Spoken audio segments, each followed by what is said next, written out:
જી welcome. હરે કૃષ્ણ. અમરીશ પટેલ પ્રભુ, welcome. Hare thank you Krishna. So much four joining. હરે કૃષ્ણ પ્રભુ. Okay. Yes, મોના માતાજી, હરે Krishna, welcome. હરે કૃષ્ણ. દંડવત પ્રણામ. દંડવત પ્રણામ માતાજી. ઓકે, તો આપણે લાઈવ છીએ. ખૂબ ખૂબ સ્વાગત છે તમારું બધાનું. ઇસ્કોન મેંગલુરુ શ્રી શ્રી રાધા ગોવિંદ મંદિર કુલાઈ તરફથી આપણે બધા આજે મળી રહ્યા છીએ ભક્તિ શાસ્ત્રી ચેપ્ટર 2 અને એના વિભાગ 3 ની ચર્ચાઓ કરવા માટે. શરૂઆત કરીશું ભગવાન શ્રી શ્રી રાધા ગોવિંદજીના ચરણોમાં ખૂબ જ ભાવપૂર્વક પ્રેમપૂર્વકની પ્રાર્થનાઓ અર્પણ કરવાથી આપણે આગળ વધવાના છીએ અને મંગલાચરણથી આપણે શરૂઆત કરીશું, જેનું આજે મંગલાચરણ સ્વભક્તિ માતાજી લેશે. ઓકે, સ્વભક્તિ માતાજી, over to you. Please start. ઓમ અજ્ઞાનતિમિરાન્ધસ્ય જ્ઞાનાંજન શલાકયા ચક્ષુરુન્મિલિतं येन તસ્मै શ્રીચૈતન્યમનોભીષ્ટં સ્થાપિतं येन ભૂતલે સ્વયં રૂપः કદા મહ્યં દદાતિ સ્વપદાન્તિકम् વંદેહં શ્રીગુરો શ્રીયુતપદકમलं શ્રીગુરૂन् વૈષ્ણવાંશ્ચ શ્રીરૂપं સાગ્રજાतं સહગણ રઘુનાથાન્વિतं तं સજીવં સાદ્વૈतं સાવધૂतं પરિજનસહિतं કૃષ્ણચૈતન્યદેવं શ્રીરાધા કૃષ્ણપાદાन् સહગણ લલિતા શ્રીવિશાખાન્વિતાંશ્ચ હે કૃષ્ણ કરુણા સિંધુ દીનબંધુ જગતપતે ગોપેશ ગોપિકાકાંત રાધાકાંત નમોસ્તુતે તપ્ત કાંચન ગૌરાંગી શ્રી રાધે વૃંદાવનેશ્વરી વૃષભાનુસુતે દેવી પ્રણમામી હરિપ્રિયે વાંછાકલ્પતરુભ્યશ્ચ કૃપા સિંધુભ્ય એવ ચ પતિતાનાં પાવનેભ્યો વૈષ્ણવેભ્યો નમો નમઃ. જય શ્રી કૃષ્ણ ચૈતન્ય પ્રભુ નિત્યાનંદ શ્રી શ્રીવાસાદિ ગૌર ભક્ત વૃંદ હરે કૃષ્ણ કૃષ્ણ કૃષ્ણ હરે હરે હરે રામ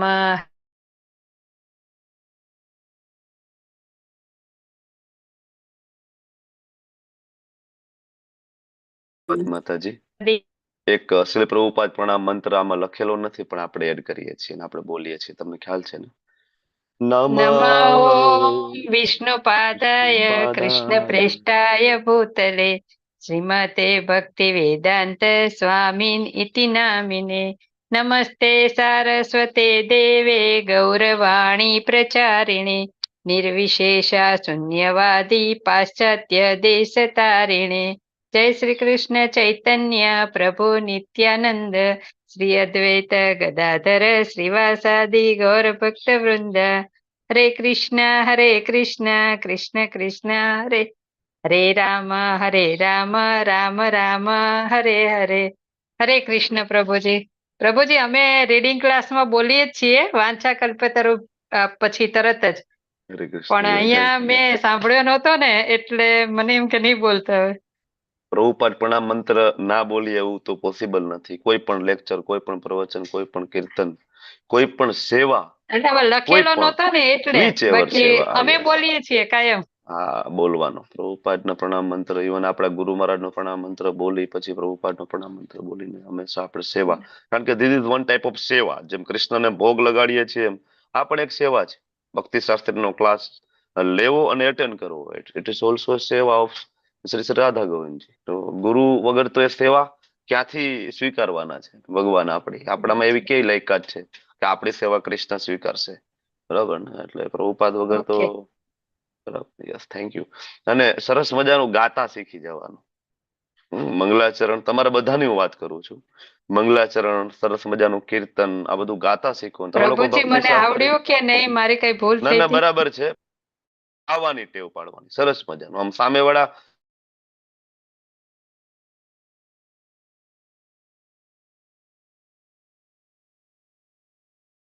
કરવાનું. તમે લોકો કોઈ ટેમ્પલમાં જશો ને તમને એમ કહેશે કે માતાજી ઇનિશિયેટેડ છો, તો કે હા હાલો કીર્તન લઈ લો ને, તરત આપી દેશે. પછી શું કરશું આપણે? આપણે એમ કહીશું કે ના મને તો નહીં આવડે. બરાબર ને? એટલે સરસ ગાતા શીખી જાઓ. આપણે કઈ રીતના બેસ્ટ કૃષ્ણને આપી શકીએ એ આપણે વિચારવાનું છે. ખૂબ ખૂબ સ્વાગત છે તમારું બધાનું ફરીથી, તે લોકો હમણાં જોઈન થયા છે. તો લાસ્ટ સેશનમાં શું ભણ્યા હતા, કોણ કહેશે? હરે લાસ્ટ કૃષ્ણ સેશન. પ્રભુજી, હું કહું. હા બોલો વિમલા માતાજી. હા, એટલે પહેલા તો થોડું થોડું આપણને બોલો બધા, થોડું થોડું, એટલે બધાને થોડો થોડો લાભ મળે. બોલો, હા, તમે બોલો પેલા. આપણે એ જોયું ધર્મ સમૂહ, જેમાં 5 કારણો છે અર્જુનના ન લડવાના. તો એમાંથી આપણે કરુણાના જવાબમાં જોયું 2.11 to 30 સુધી કે માયાવાદ વિશે જોયું, આત્મા શરીરમાં છે તેના વિશે જોયું કે આત્માનું કદ કેટલું છે, અને આ જે કદ છે તો એ શાસ્ત્રોમાં જે આપ્યું છે કે વાળના અગ્રભાગના છે, તો એ કેવી રીતે પુરવાર થયું છે. તો એ રીતે કીધું છે કે આત્મા આધ્યાત્મિક છે ને આપણે છે તે ભૌતિક છે, તો ભૌતિક આંખોથી જોઈ શકવું શક્ય નથી.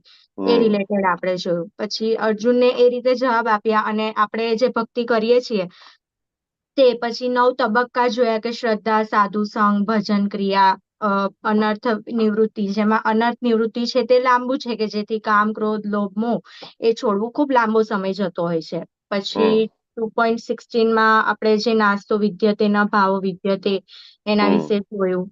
પછી આત્મામાં કોઈ પરિવર્તન નથી, જે સમગ્ર શરીરમાં વ્યાપ્ત છે એનું જોયું. પછી આપણે વાયુ, પ્રાણવાયુ, અપાન વાયુ, સમાન વાયુ, વ્યાન વાયુ, ઉદાન વાયુ, એ ઓકે રીતે. Okay okay, next. હવે જિગ્નેશ ગોસાઈ પ્રભુ તમે કયો. હરે કૃષ્ણ પ્રભુજી. બાકી રહી ગયું હોય એ તમે બોલો, શું ભણ્યા ગયા વખતે? આપણે ગીતાના સારમાં આમ તો 2.12 થી લઈને 2.32 શ્લોક સુધીની વિસ્તૃત ચર્ચા કરી. એમાં બધી જ્ઞાનની વાત થઈ. બીજા અધ્યાયમાં 11.30 થી લઈને બીજા અધ્યાયના 11 થી, અને આમ તો જ્ઞાનની વાત તો 18મા અધ્યાયના 66મા શ્લોક સુધી વાત થઈ છે. એમાં ગુરુ આજ્ઞા પ્રમાણે ચાલવાની વાત થઈ. માયાવાદની આપણે વાત કરી કે નિરાકાર ને માને એની વાત છે, અદ્વૈતવાદ જે ટૂંકમાં. અને જીવ અને આત્મા, જીવ ભાગવત ભગવાન, જીવ ને ભગવાન કોઈ દિવસ એક ન થાય એના વિશે વાત કરી કે આત્મા જુદો અને પરમાત્મા જુદો, કેમ કે બંનેની સાઈઝ અલગ છે, બંનેના માપ અલગ છે. પછી આપણે કૃષ્ણ ભગવાને વાત અર્જુનને કરી. ભારત અને કૌંતેય કરીને સંબોધે છે. એમાં ભારત એ પિતૃકુળ તરફથી વાત કરે છે અને કૌંતેય માતૃકુળ તરફથી. અને ત્યાર પછી એને સહન કરતા શીખવું જોઈએ એના વિશે ખાસ વાત થઈ કે જેની સહનશીલતા ઊંચી હોય એ આધ્યાત્મક દ્રષ્ટિએ યા તો આધ્યાત્મિક માર્ગ ઉપર બહુ લાંબે સુધી પ્રગતિ કરી શકે, એ માધ્યમ બને. બીજી ભક્તિના તબક્કા આપણે જોયા વિસ્તૃત, જેમાં 9 શ્રદ્ધા, સાધુ સંઘ ને એ બધી વાત કરી. તત્વ સારની વાત કરી કે આંખોથી જે. ઓકે, થેન્ક યુ પ્રભુજી. હરે કૃષ્ણ. આપણે બધાને થોડો થોડો લાભ આપવો છે, એટલા માટે હું તમને રોકું છું, ક્ષમા કરજો મને. વિક્રમી પ્રભુ બોલો, શું બાકી રહ્યું હજી? હરે કૃષ્ણ પ્રભુજી. ભગવાને આપણે જે નેક્સ્ટ 11 થી 30 સુધીમાં ભગવાને આત્મા વિશેનું જ્ઞાન આપ્યું છે, અને કરુણા વિશે જવાબ આપ્યો. 20 શ્લોક યુઝ કર્યા ભગવાને. એમાં 2.11 થી 18.66, એટલે ભગવાનનો પહેલો ઉપદેશ 2.11 થી છે કે આપણે શોક કરવું નહીં, અને 18.66માં શોક કરવું નહીં, કરતો નહીં, એમ છે એનો ઉપદેશ છે. અને આત્મા અને પરમાત્મા અલગ છે, અને આત્માનું બી અસ્તિત્વ છે અને પરમાત્માનું બી અસ્તિત્વ છે. અને આત્માની બી સાઈઝ છે બહુ નાની છે, અને પરમાત્માની અંગૂઠા જેટલી સાઈઝ છે. હરે કૃષ્ણ પ્રભુજી. ઓકે, કઈ ઉમેરવું છે ઉર્મિલા માતાજી, કે બધું કવર થઈ ગયું છે? હરે કૃષ્ણ પ્રભુજી. આમ તો બધું કવર થઈ ગયું છે. હું હતી નહીં, પણ મેં યુટ્યુબમાં સાંભળેલું હતું. ઓકે, વ્રજરાની વિનીતા માતાજી. હરે કૃષ્ણ પ્રભુજી. એટલે આપણે 2.16 એવું જોયું કે ચાણક્ય પંડિત એવું કહે છે કે આંખોથી જોનારને પશુ કહેવાય, પણ જે શાસ્ત્રની આંખોથી જોવે એને મનુષ્ય કહેવાય. અને પછી બીજું બધું તો કવર થયેલું છે, પણ શ્લોક 2.20માં આપણે જોયું તો આત્માના ગુણ વિશે ને 6 વસ્તુમાં રૂપાંતર થાય છે કે જન્મ, વિકાસ, સ્થિર, ઉત્પત્તિ, ક્ષય અને લય. અને પછી હિંસાની ઉપયોગિતા જાણીતી આપણે 2.21માં કે બધી જગ્યાએ અહિંસા પરમો ધર્મ ચાલતું નથી. યસ યસ, હરે કૃષ્ણ. ખૂબ સરસ માતાજી. ધન મોના માતાજી, કઈ નવું એડ કરજો, રિપીટેશન નહીં હો. હરે કૃષ્ણ. 2.14માં આપણે શીખ્યા હતા કે આચાર્ય કોને કહે છે? જે પોતાના આચરણમાં હોય એને આચાર્ય કહેવાય, અને જે સહનશીલ છે એમાં એક જે છે એ ભગવાનની સૌથી પહેલી ટીચિંગ હતી. હરે કૃષ્ણ. હરે કૃષ્ણ. કિંજલ માતાજી હરે કૃષ્ણ. હરે કૃષ્ણ પ્રભુજી. 2.31 લાસ્ટમાં આપણે શીખ્યા હતા સ્વધર્મના 2 પ્રકાર, શરીરનું સ્વધર્મ અને આત્માના સ્વધર્મ માટે. બરાબર, ખૂબ સરસ. એના ઉપર તો આપણે ઘણી ચર્ચા કરી હતી. બહુ મહત્વનો ટોપિક છે સ્વધર્મ. Hiranmay Keshavi Mataji, anything else you have to add, you want to add? Hare Krishna હરે પ્રભુજી. કૃષ્ણ. હરે કૃષ્ણ. બોલો બોલો. આપણે વર્ણાશ્રમ ને ભૌતિકમાં વર્ણાશ્રમ ધર્મ આવે, જ્યારે આત્મા ભાગવત ધર્મ આવે. એમ આધ્યાત્મિકમાં ઉચ્ચ એને શરીરનો ખ્યાલ રાખવાની જરૂર નથી, એવું બધું આવે છે. અને પછી કર્તવ્ય છોડવાનું નથી. આપણે કર્તવ્ય જાણવા માટે ગુરુ જોડે જવું પડે, ગુરુ પાસે જવું પડે. એટલે ગુરુ શું શું આપણાને શીખવાડે છે એમ. પછી બ્રહ્મચર્ય, પછી કેમ ગૃહાશ્રમ આવે છે ને, કારણ કે જીવને ઉત્પન્ન કરીને કૃષ્ણ ભક્ત બનાવવા માંગે છે એટલે. ખૂબ સરસ, ખૂબ સરસ. ફોકસ થી તમે બધા ભણી રહ્યા છો, મને ખૂબ આનંદ થાય છે. આઈ હોપ કે તમે લોકો નોટ બનાવતા હશો. એક દિવસ આપણે એવું પણ રાખીશું. હરે કૃષ્ણ. વિમલા માતાજી, જે ભક્તિ શાસ્ત્રીના પાર્ટિસિપેન્ટ ના હોય એ ખાસ તો જોજો. બરાબર, એમને આપણે હા પ્રભુજી, મેં જોયું છે. એમ તો બધા આપણા અહીંયા આ નંદુબેન કરીને કોઈક નવું લાગે છે મને. હા, એમને ખ્યાલ નથી આઈ થિંક. નંદુબેન હરે કૃષ્ણ. તમે એમને રિમૂવ કરી શકો છો, એમને ખ્યાલ નથી. હા યસ, એક જ મિનિટ. હા, કોહોસ્ટ નથી ને એટલે પેલું સિક્યુરિટી લોક પણ નથી થઈ રહ્યું. ઓકે, ચલો તમને કોહોસ્ટ આપું છું. Now you are cohost. Amrish પ્રભુ, તમે પણ કોહોસ્ટ બનાવું છું તમને પણ. ઓકે, ચાલો, ડન ડન પ્રભુ. માતાજી પ્રભુજી બંનેને કોહોસ્ટ પરમિશન આપી છે, તમે જોઈ લો. હરે કૃષ્ણ પ્રભુજી. હા, ભક્તિ શાસ્ત્રીના પાર્ટિસિપન્ટ. હા યસ, અમરીશ પ્રભુ બોલો. પ્રભુજી, એક પોઈન્ટ ખાસ વાત થઈ હતી કે જીવ્ય સ્વરૂપે હોય નિત્ય કૃષ્ણ દાસનો. હરે યસ પ્રભુ. 2.11 થી શરૂઆત ચર્ચાઓનો દોર ચાલ્યો. 2.31 સુધી આપણે દોર ચાલ્યો. 2.11 ની અંદર ભગવાને જયારે શરૂઆત કરી, શોક ના કરીશ, અને આખી ભગવદ્ ગીતાની પૂર્ણાહુતિ કરી. માં શુચ અશોચાનનો શોચસ્ત્રમ ને માં શુચ, આપણે એ જોયું. શોક ના કરીશ, ચિંતા ના કરીશ. ભગવાન અર્જુનના કાન ખેંચે છે. એક મહત્વનો સિદ્ધાંત આપણે એ શ્લોકમાં જોયો હતો કે અર્જુન જયારે પૂછે છે ને, તો અર્જુન કરવા માટે પણ તત્પર છે. કરીશ્ય વચનમ તવ. એટલે પૂછો ત્યારે જયારે તમે કરવાના હોય. પૂછીએ તો આપણે ઘણું બધું, પણ શું આપણે સરેન્ડર છીએ? શું આપણે કરવા માંગીએ છીએ? આજે જ સવારે હિઝ ગ્રેસ ભદ્ર બલરામ પ્રભુનો ક્લાસ હતો. તમે લોકો એટેન્ડ કર્યો હશે, ઘણા બધા હતા આમાંથી. તમને ખ્યાલ આવ્યો ખરેખર દીક્ષા લેવી એટલે શું? મેં આની પહેલા વાત કરી છે કે ભાઈ ઘણા બધા એમ કે મેં ગુરુ ધારણ કરી લીધા. ગુરુ તારા ગુરુ ધારણ કરવાથી કઈ ગુરુ નથી બની જવાના. એ ઓલરેડી ગુરુ હતા જ. આપણા ગુરુ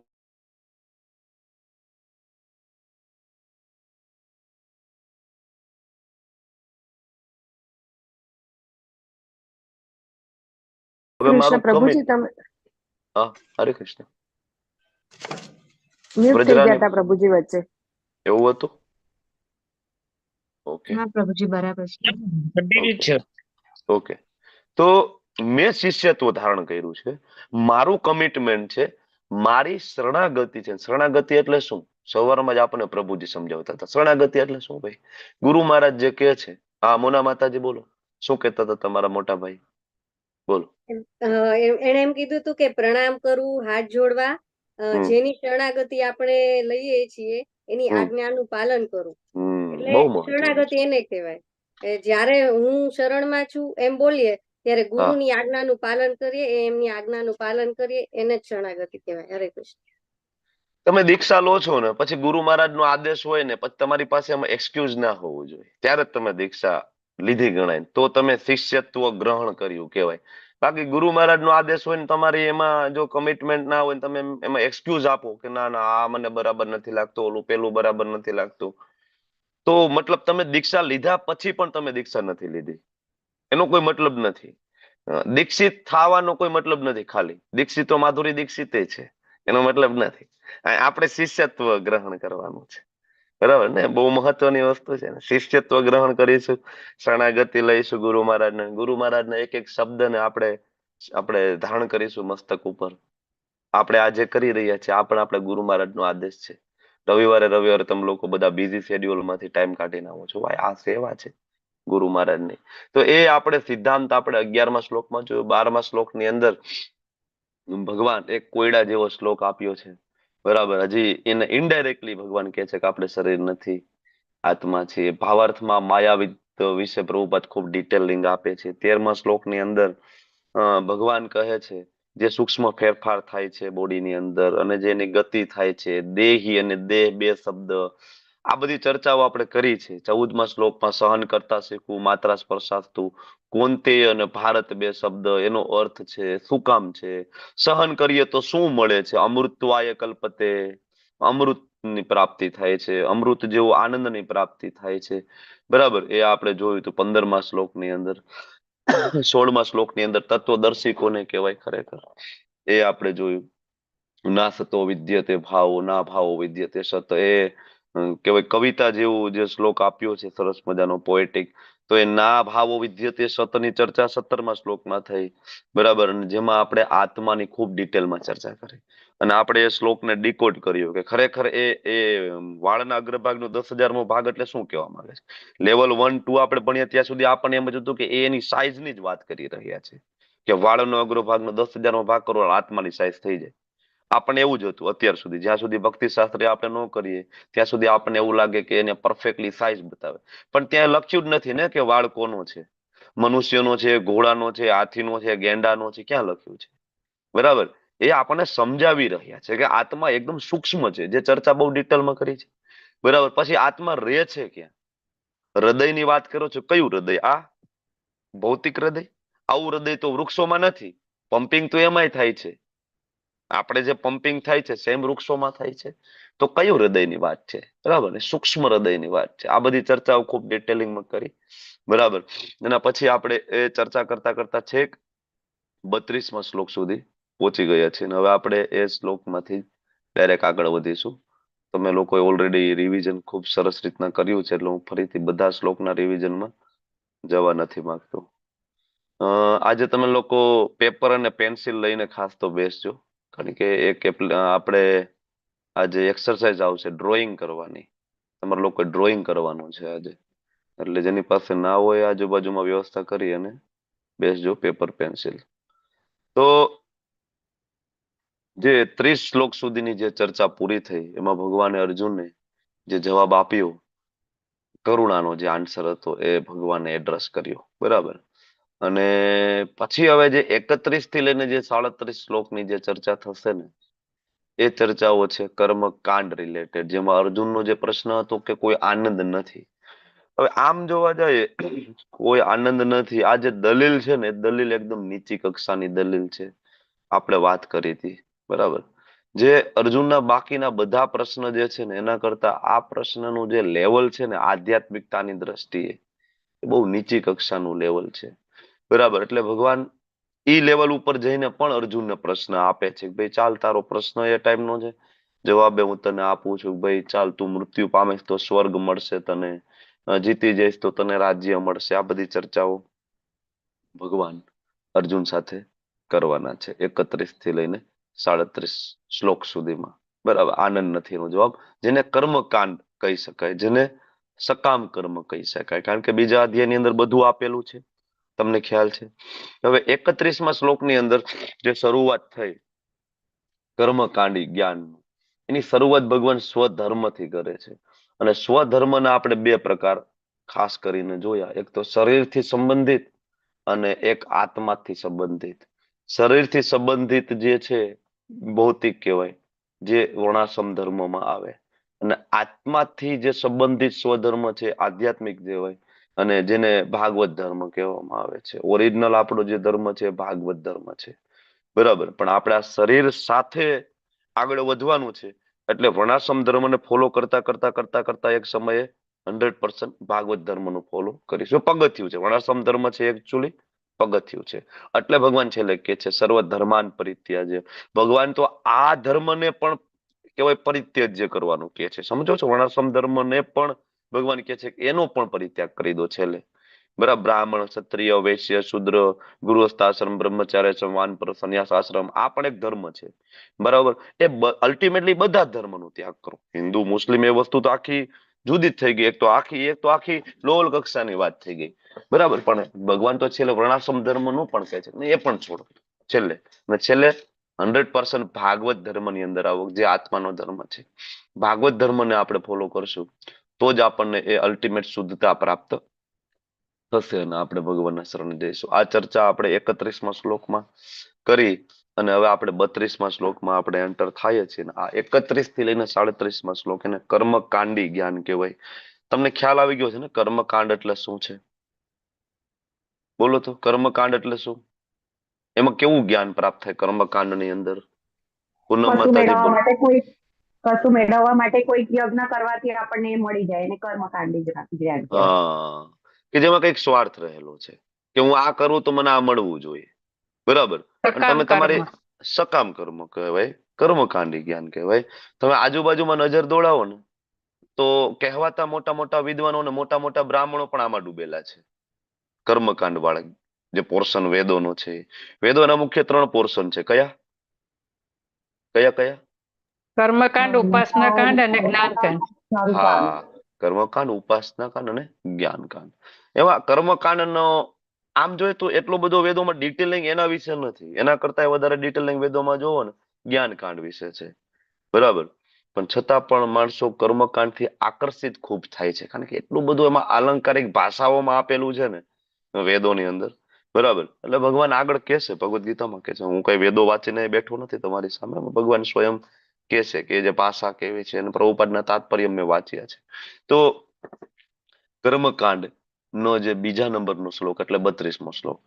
બરાબર. એમાં સ્વર્ગ દ્વારની વાત કરે છે. હે પાર્થ, ક્ષત્રિયોને માટે સ્વર્ગલોકના પ્રવેશ દ્વારો ઉઘડનારા યુદ્ધના આવા અવસરો અનાયાસે પ્રાપ્ત થાય છે. યુદ્ધ છે ને રેર છે. ભગવાન અર્જુનને સમજાવે છે કે અર્જુન તું ક્ષત્રિય છો. ક્ષત્રિયનો ધર્મ શું છે? બરાબર. કે અધર્મીઓનો નાશ કરવો, નિર્બળોનું રક્ષણ કરવું. બરાબર. ક્ષત્રિયનો એ ધર્મ છે. ક્ષત્રિયો હિ પ્રજા રક્ષણમ શસ્ત્ર પ્રાણી પ્રદર્શન. શ્રી પ્રભુપાદજી તાત્પર્યમાં આ શ્લોક આપે છે. બરાબર. હવે આ શ્લોકના તાત્પર્યમાં છે કે ક્યાં છે તમે જોજો. ક્ષત્રિયો હિ પ્રજા રક્ષણમ શસ્ત્ર પ્રાણી પ્રદર્શન. આમાં જ છે પ્રભુજી. આમાં જ છે ને. ઓકે. તો ક્ષત્રિયોનો ખરેખર ધર્મ શું છે? બહુ જ મહત્વની વસ્તુ છે. ભગવાન આ સમજાવે છે કે અર્જુન યુદ્ધ રેર છે, બધાને પ્રાપ્ત ના થાય. ઇવન તમે જો ભૌતિક જગતમાં જોવો ને તો પણ આર્મીમાં ફોર્સમાં લોકો જતા હોય. બરાબર. તો લડવા માટે જતા હોય ને. આર્મીમાં જાય તો એનો જે ચેતના જોવાની ને ક્ષત્રિય. પણ ઘણા બધા આર્મીની એક તો તમને ખબર છે ને એના જે ડ્યુટી યર્સ છે બહુ ઓછા હોય છે. આપણી જેમ 58 વર્ષે એમાં રિટાયરમેન્ટ નથી હોતું. 14 વર્ષ કે 20 વર્ષની જ જોબ હોય છે. પછી એ રિટાયર થઈ જતો હોય છે. બહુ લાંબી જોબ નથી હોતી. બરાબર. 40 વર્ષની આસપાસ, 42 વર્ષની આસપાસ રિટાયરમેન્ટ મળી જાય છે. એમાં કઈ 60 વર્ષ સુધી ટકી રહેવાનું હોતું નથી. તો ઘણા એવું ભૌતિક જગતમાં એવું થાય કે આખી એની ડ્યુટી યર્સ નીકળી જાય ને વર્ષ, એમાં એક પણ યુદ્ધ ના આવે. જો છેલ્લું યુદ્ધ ક્યારે થયું હતું પાકિસ્તાન સાથે? બરાબર. હમણાં જે આપણે એટેક કર્યો પણ એ તો સ્પેશિયલ એટેક હતો. બરાબર. જે આપણે એર સ્ટ્રાઇક થઈ એ. બાકી સામેનું સરહદ ઉપરનું યુદ્ધ થયું હોય અને એ બહુ કહેવાય કે જંગી સંખ્યામાં સૈનિકોનો ઉપયોગ થયો હોય, હમણાં થયું જ નથી એવું યુદ્ધ. બરાબર. તો એવા કેટલા બધા આર્મી મેન હશે કે જે સરહદ ઉપર તૈનાત હોય પણ આખી જિંદગી નીકળી જાય કે એના ભાગમાં યુદ્ધ કરવાનું આવે જ નહીં.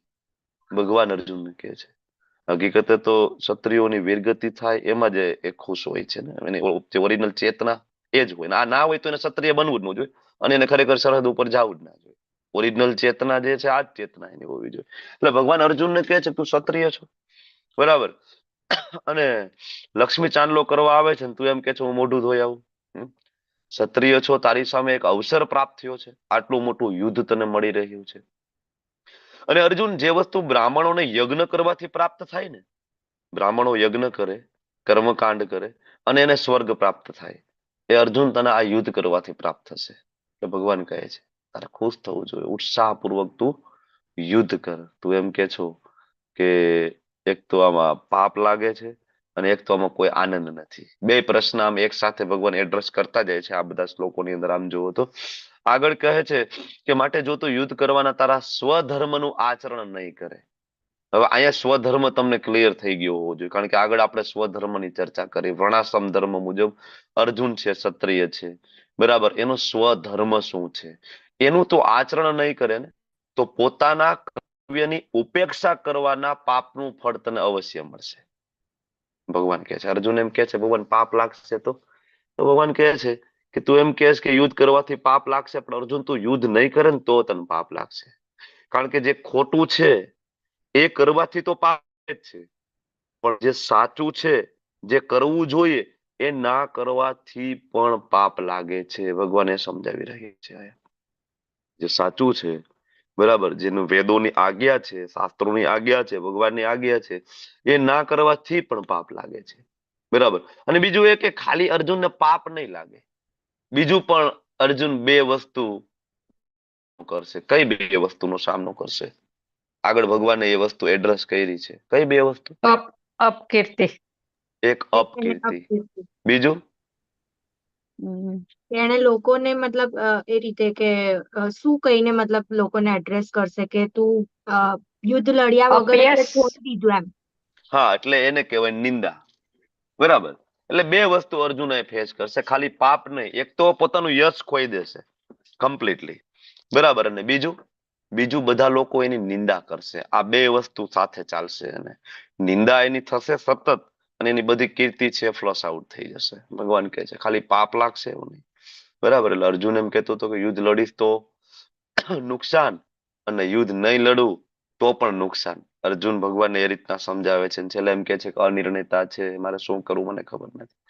તો ભગવાન કહે છે કે લડીશ અને હારી જઈશ તો પણ ફાયદો છે, અને જીતી જઈશ તો પણ ફાયદો છે, બરાબર. પ્રભુપાદ આ શ્લોકના તાત્પર્યની અંદર અર્જુન નો મહિમા ગાય છે, તમને બધાને ખ્યાલ છે, જેમાં શિવજી સાથેના યુદ્ધની વાત છે. પ્રભુપાદના તાત્પર્ય ખૂબ સરસ છે. તમે લોકો આઈ હોપ કે વાંચીને જ આવતા હશો, જેથી આપણે આ ભક્તિ જનરલ રીતે ભક્તિ શાસ્ત્રીના ક્લાસ હોય ને એમાં ડ્યુરિંગ ક્લાસ જ આખું તાત્પર્ય વાંચવાનું હોય, બરાબર. અલગ અલગ મેં બીજા પણ ભક્તિ શાસ્ત્રી મેં કર્યા છે ઓનલાઈન. એમાં એવું આવે કે એ લોકો આપણે શ્લોક બોલે, અનુવાદ, અને પછી આખું તાત્પર્ય વાંચે અને તાત્પર્ય ઉપરથી જ ચર્ચા કરે, બરાબર. પણ આપણો આ કોર્સ ડિઝાઇન છે, આપણને માયાપુરથી જે પ્રમાણે સ્લાઇડ પ્રાપ્ત થઈ છે, બરાબર, એમાં આપણે આખા તાત્પર્યમાં નથી જતા, કારણ કે આપણો કોર્સ ડિઝાઇન એવી રીતના થયો છે કે આ તાત્પર્ય આપણે ઓલરેડી લેવલ 2 ના શ્લોકોમાં આપણે કવર કરેલું છે. તમે લોકોએ લેવલ 2 એટેન્ડ કર્યું હશે, એટલે હું વારંવાર તમને લોકોને કહું છું, તમે એકવાર લેવલ 2 જે મંગળ બુધવારની બેચ આપણી ચાલતી હતી પહેલા, આવતા મંગળવારથી પાછી ચાલુ થાય છે, જે હું લઈ રહ્યો છું ફરીથી. આવતા મંગળવારે સાંજથી લેવલ 2 ફરીથી હું ચાલુ કરું છું. તો એમાં આપણે ટોટલ ડિટેલિંગમાં જતા હતા, પ્રભુપાદના તાત્પર્ય, બરાબર, અને એના સિવાય ઘણું બધું ડિટેલિંગ. એટલે આપણે એ ત્યાં ભણી આવ્યા હોવાના કારણે અહીંયા ભક્તિ શાસ્ત્રીમાં આપણે ફરીથી ડિટેલિંગમાં નથી જતા, બરાબર, કારણ કે પાર્ટિસિપન્ટ તો એકના એક જ છે ને, એટલે આપણે ફરીથી ડિટેલિંગમાં નથી જતા. એટલે આઈ હોપ કે તમે લોકો વાંચીને આવતા હશો. ઓકે, તો આગળ વધીએ. સ્લાઇડમાં શું કહે છે પ્રભુપાદ, વાંચો તમે લોકો. એનીબડી, કોઈ પણ ઇંગ્લિશ અથવા ગુજરાતી જે ફાવે તે વાંચો. હરે કૃષ્ણ. હરે કૃષ્ણ, વાંચો. જો તે યુદ્ધનો પરિત્યાગ કરે તો ક્ષત્રિય ધર્મની ઉપેક્ષા કરવા બદલ દોષો તો થશે જ, પરંતુ તે સાથે તે પોતાની કીર્તિ તથા નામના પણ ગુમાવશે, અને એ રીતે નરકમાં જવાનો પોતાનો રાજમાર્ગ નિર્માણ કરશે. બીજા શબ્દોમાં તે યુદ્ધ કરવાની નહીં, પરંતુ યુદ્ધ ટાળવા બદલ નરકમાં જશે. 2.33 પરપટ. શ્રીલ પ્રભુપાદજીનો પરપટ છે, જે 115માં પેજ ઉપર છે, શ્રીમદ ભગવદ ગીતા યથારૂપ. મારી પાસે જે એડિશન છે એડિશનની વાત કરું છું. પેજ નંબર 115 ઉપર એ પરપટમાંથી જ આ પ્રભુપાદનું સ્ટેટમેન્ટ આપણે લીધું છે. અર્જુન તું પોતે જાતે જ પોતાની કબર ખોદી રહ્યો છે ભાઈ, જાતે તું નરકમાં જઈશ, બરાબર. અને આગળ 34 જે શ્લોક છે એની અંદર લોકો હંમેશા તારા અપયશનું વર્ણન કરતા. એકચ્યુઅલી 34, 35, 36 નું કોમ્બિનેશન થી ઉપર જે આ સ્ટેટમેન્ટ લખેલું છે એ 3 શ્લોકનું કોમ્બિનેશન છે. લોકો હંમેશા તારા અપયશનું વર્ણન કરતા રહેશે, જે 34મા શ્લોકમાં આવે છે. મૃત્યુથી પણ એ વધારે તારા માટે ખરાબ હશે, 34મું. બીજું, આનાથી વધારે તારા માટે શું? બીજું દુઃખદાયી હોય, જે 36મા શ્લોકનું સ્ટેટમેન્ટ છે. એ બે સ્ટેટમેન્ટ છે, આ કમ્બાઈન કર્યા છે. Vote food B more painful for you? બરાબર, ભગવાન અર્જુનને સમજાવે છે. 34મો જે શ્લોક છે એ આ પ્રમાણે છે. ઓકે, તો નાસી જઈશ, જે આ સ્ટેટમેન્ટ આપણે 34 થી 36ના સ્ટેટમેન્ટ આપણે જોયા, તો અર્જુન કે ભાઈ નાસી જઈશ. તો નાસી જઈશ તો શું થશે? એક તો જો લડીશ નહીં, બરાબર, એટલે તું જીતીશ નહીં. જીતીશ નહીં, બરાબર, તો શું થશે? રાજ્ય તને નહીં મળે, અને બીજું નરકની પ્રાપ્તિ થાય. લડીશ જ નહીં તો તારી વીરગતિ પણ નહીં થાય. વીરગતિ નહીં થાય તો સ્વર્ગ નહીં મળે, તોય તને નરકની પ્રાપ્તિ થશે. બરાબર, બે રીતના તો નુકસાની છે. બીજું, તો આમાં મળશે શું? તો કે બદનામી.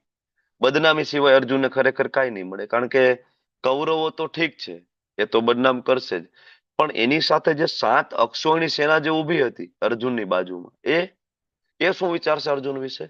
કારણ કે એ પણ પોતાનું આખું રાજ્યને દાવ ઉપર મૂકીને આવ્યા છે ને બધા. કારણ કે જો એ રાજા હારી જવાના હોય અર્જુન સાથે, એનું રાજ્ય પણ જાય ને. 7 અક્ષોહિણી સેના જે ઊભી છે એનું રાજ્ય પણ જાય, એનો ઘર પરિવારનું શું, એની પત્ની બાળકોનું શું? બરાબર, એટલે ભગવાન અહીંયા અર્જુનને સમજાવી રહ્યા છે, તું નાથી જાય તો શું થશે? બરાબર, બે રીતના તને નુકસાની છે, એના કરતા તું લડ. બરાબર, બીજા રાજા તારા આશરે છે, એનું શું? એ શું બોલશે તારા વિશે?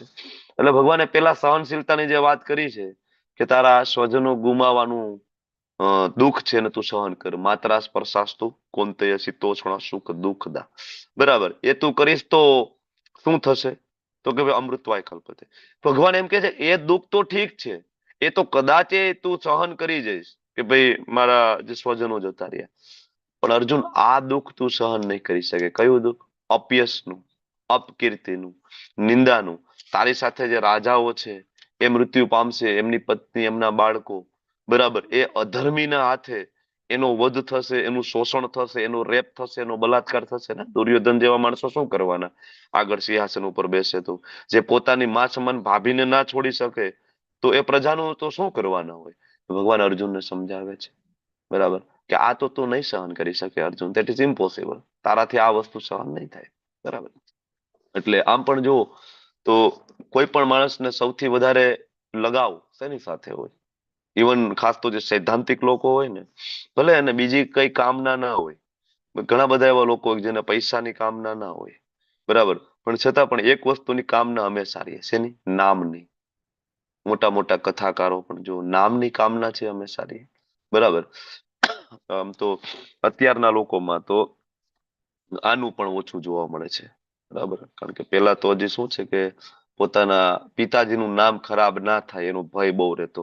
માણસોને સામાજિક ભય હતો, એટલે એટલા માણસો ખરાબ કામ કરતા અચકાતા. આજકાલ તો કોઈને નામની પરવા પણ નથી, એટલે માણસો ખરાબ કામ કરતા અચકાતાય નથી, માણસોને પ્રેરણા મળે છે.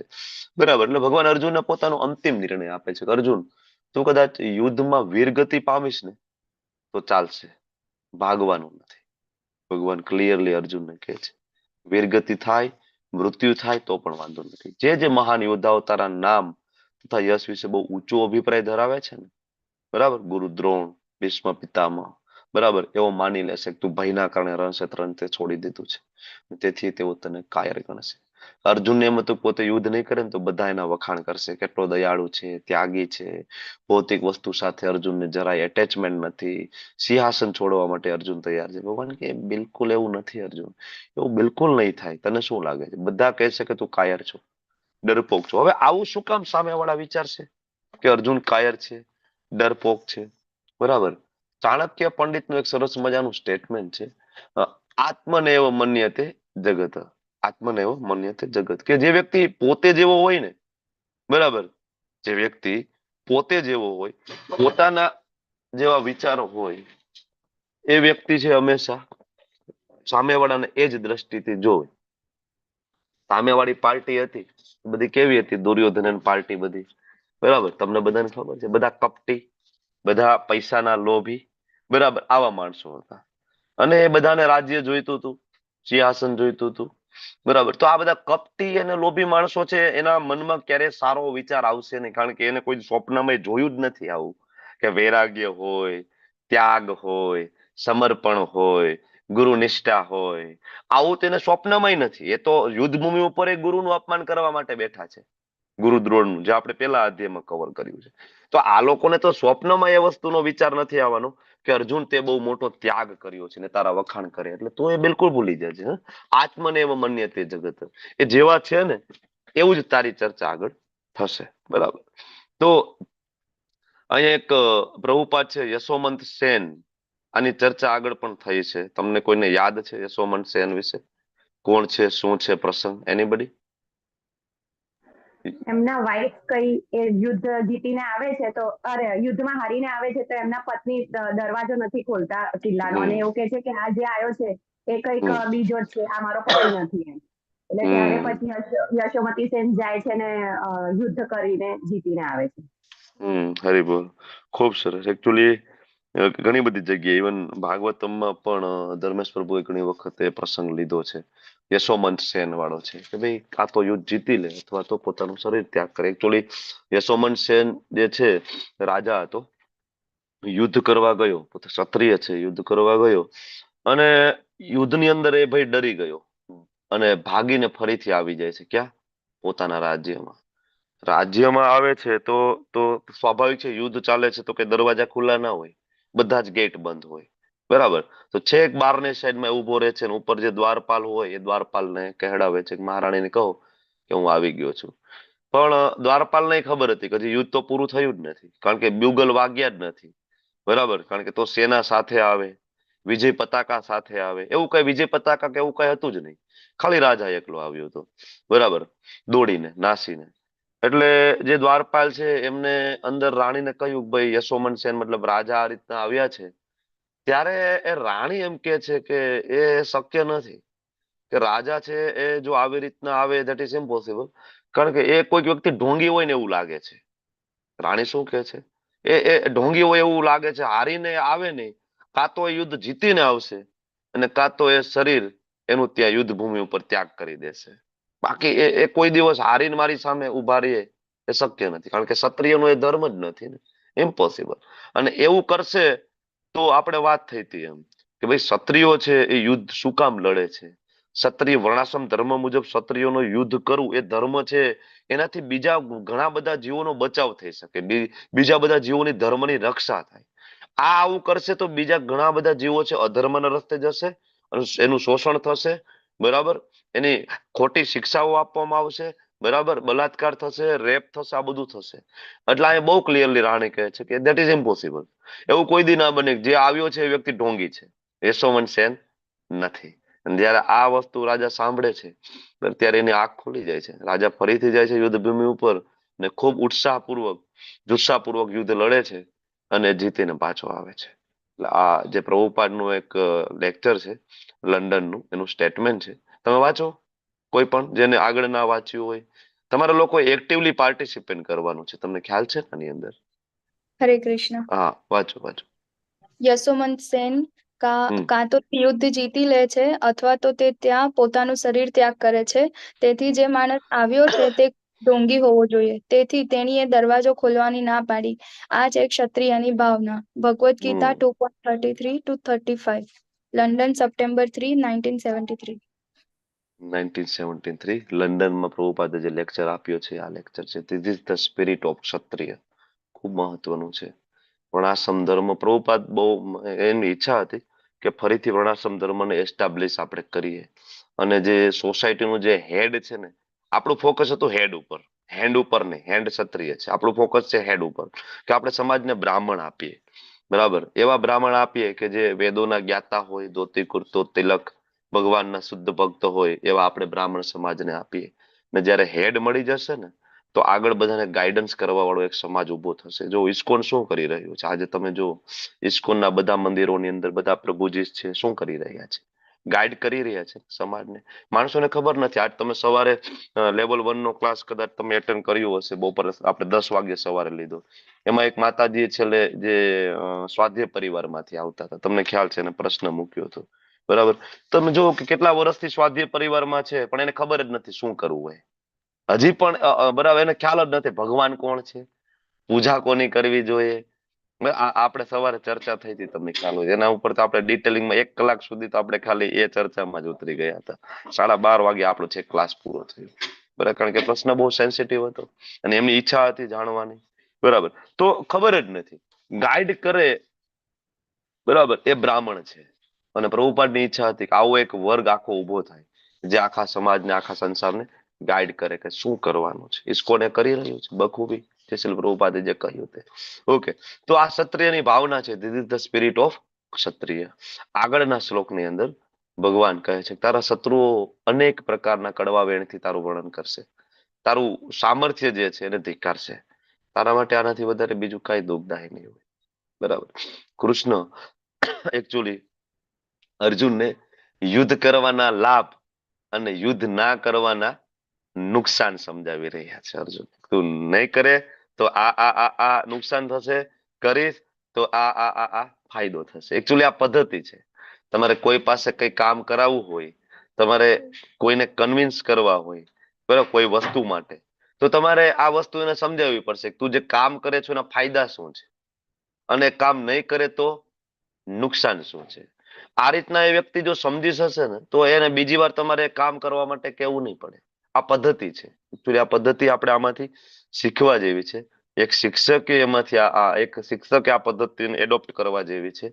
એક ગુરુ અને શિષ્ય વચ્ચેનો જે સંબંધ છે એ પણ આ પદ્ધતિ ઉપર એસ્ટાબ્લિશ થયેલો છે. ગુરુ આ જ કરે છે ને, ગુરુ છે એના શિષ્યને ગાઈડ કરે છે કે જો ચેન્ટિંગ કરીશ તો એના આ ફાયદા છે, નહીં કરે તો આ નુકસાન છે, બરાબર. ત્યારે આપણે ચેન્ટિંગમાં શ્રદ્ધા બેસે છે. શું કામ આપણે સતત ક્લાસ લઈએ છીએ? કારણ પ્રભુપાદ આપણને એ જ સમજાવી રહ્યા, શું કામ મંદિરે જવું, શું કામ જપ કરવા, બરાબર, જપ કરવાના ફાયદા શું છે, ના કરી તો નુકસાન શું છે, મંદિરે ના જાય તો ચેતના કેવી થઈ જશે આપણી, બરાબર. જ્યારે આપણે આ વસ્તુ સમજીશું ત્યારે આપણી શ્રદ્ધા જે છે ને એક ઊંચા લેવલ ઉપર જશે. શ્રદ્ધાના મુખ્ય પ્રકાર આવે છે 17 માંથી. કયા 3 પ્રકાર છે? સતોગુણી, રજોગુણી, તમોગુણી. ઓકે, એના સિવાયના શ્રદ્ધાના એક બીજા 2 પ્રકાર છે. એ કયા પ્રકાર છે? બોલો, એનીબડી?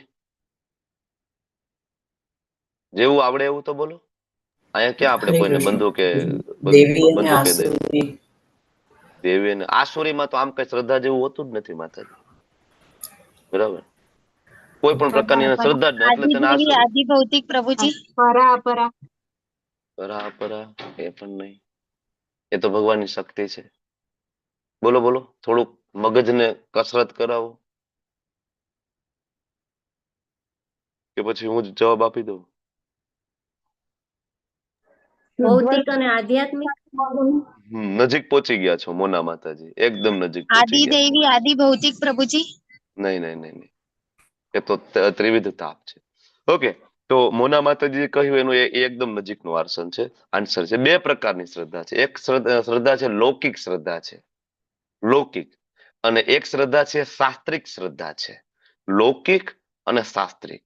તો તમે જ્યારે શાસ્ત્ર વાંચો, ગુરુ મહારાજ પાસે બેસીને જ્યારે તમે આ બધી વસ્તુ સાંભળો, પ્રભુપાદના પુસ્તકો વાંચો, ત્યારે તમારી જે લૌકિક શ્રદ્ધા છે ને એ તમારી શાસ્ત્રીય શ્રદ્ધામાં કન્વર્ટ થાય. લૌકિક શ્રદ્ધા એટલે શું? બધા કરે છે ને હું કરું, ફાયદો ખબર નથી. બધા મંદિરે જાય છે તો હું મંદિરે જાઉં, ફાયદો ખબર નથી, બરાબર. આ લૌકિક શ્રદ્ધા છે. બધા માતાજીના નિવેદ કરે છે તો હું મારે નિવેદ કરવા પડે, ફાયદો ખબર નથી, લૌકિક શ્રદ્ધા છે. સમજો છો ને? મારો અવાજ ક્લિયર આવે છે ને? મને એવું લાગે છે મારું નેટવર્ક જાય છે કે બરાબર છે? ના પ્રભુજી, આવે છે પ્રભુજી, બરાબર આવે છે. ઓકે, તો આ થઈ ગઈ લૌકિક શ્રદ્ધા. લૌકિક શ્રદ્ધા એ આ ટાઈપની, ભાઈ બધા કરે છે એટલે મારે કરવાનું છે, બરાબર. નહીતર હું જુદો પડી જઈશ તો, બરાબર. 100 જણા એકને એક વસ્તુ કરતા હોય, ઘણા બધા, ખાસ તો આ તમે લોકો કૃષ્ણ ભાવનામૃતમાં છો, તમને બધાને અનુભવ પણ હશે, અને આપણે આ હંમેશા ફેસ કરવાનું રહે છે, બરાબર, કે આખા પરિવારની શ્રદ્ધા કંઈક અલગ સ્થિત થયેલી હોય છે, જે મોટા ભાગે લૌકિક હોય છે.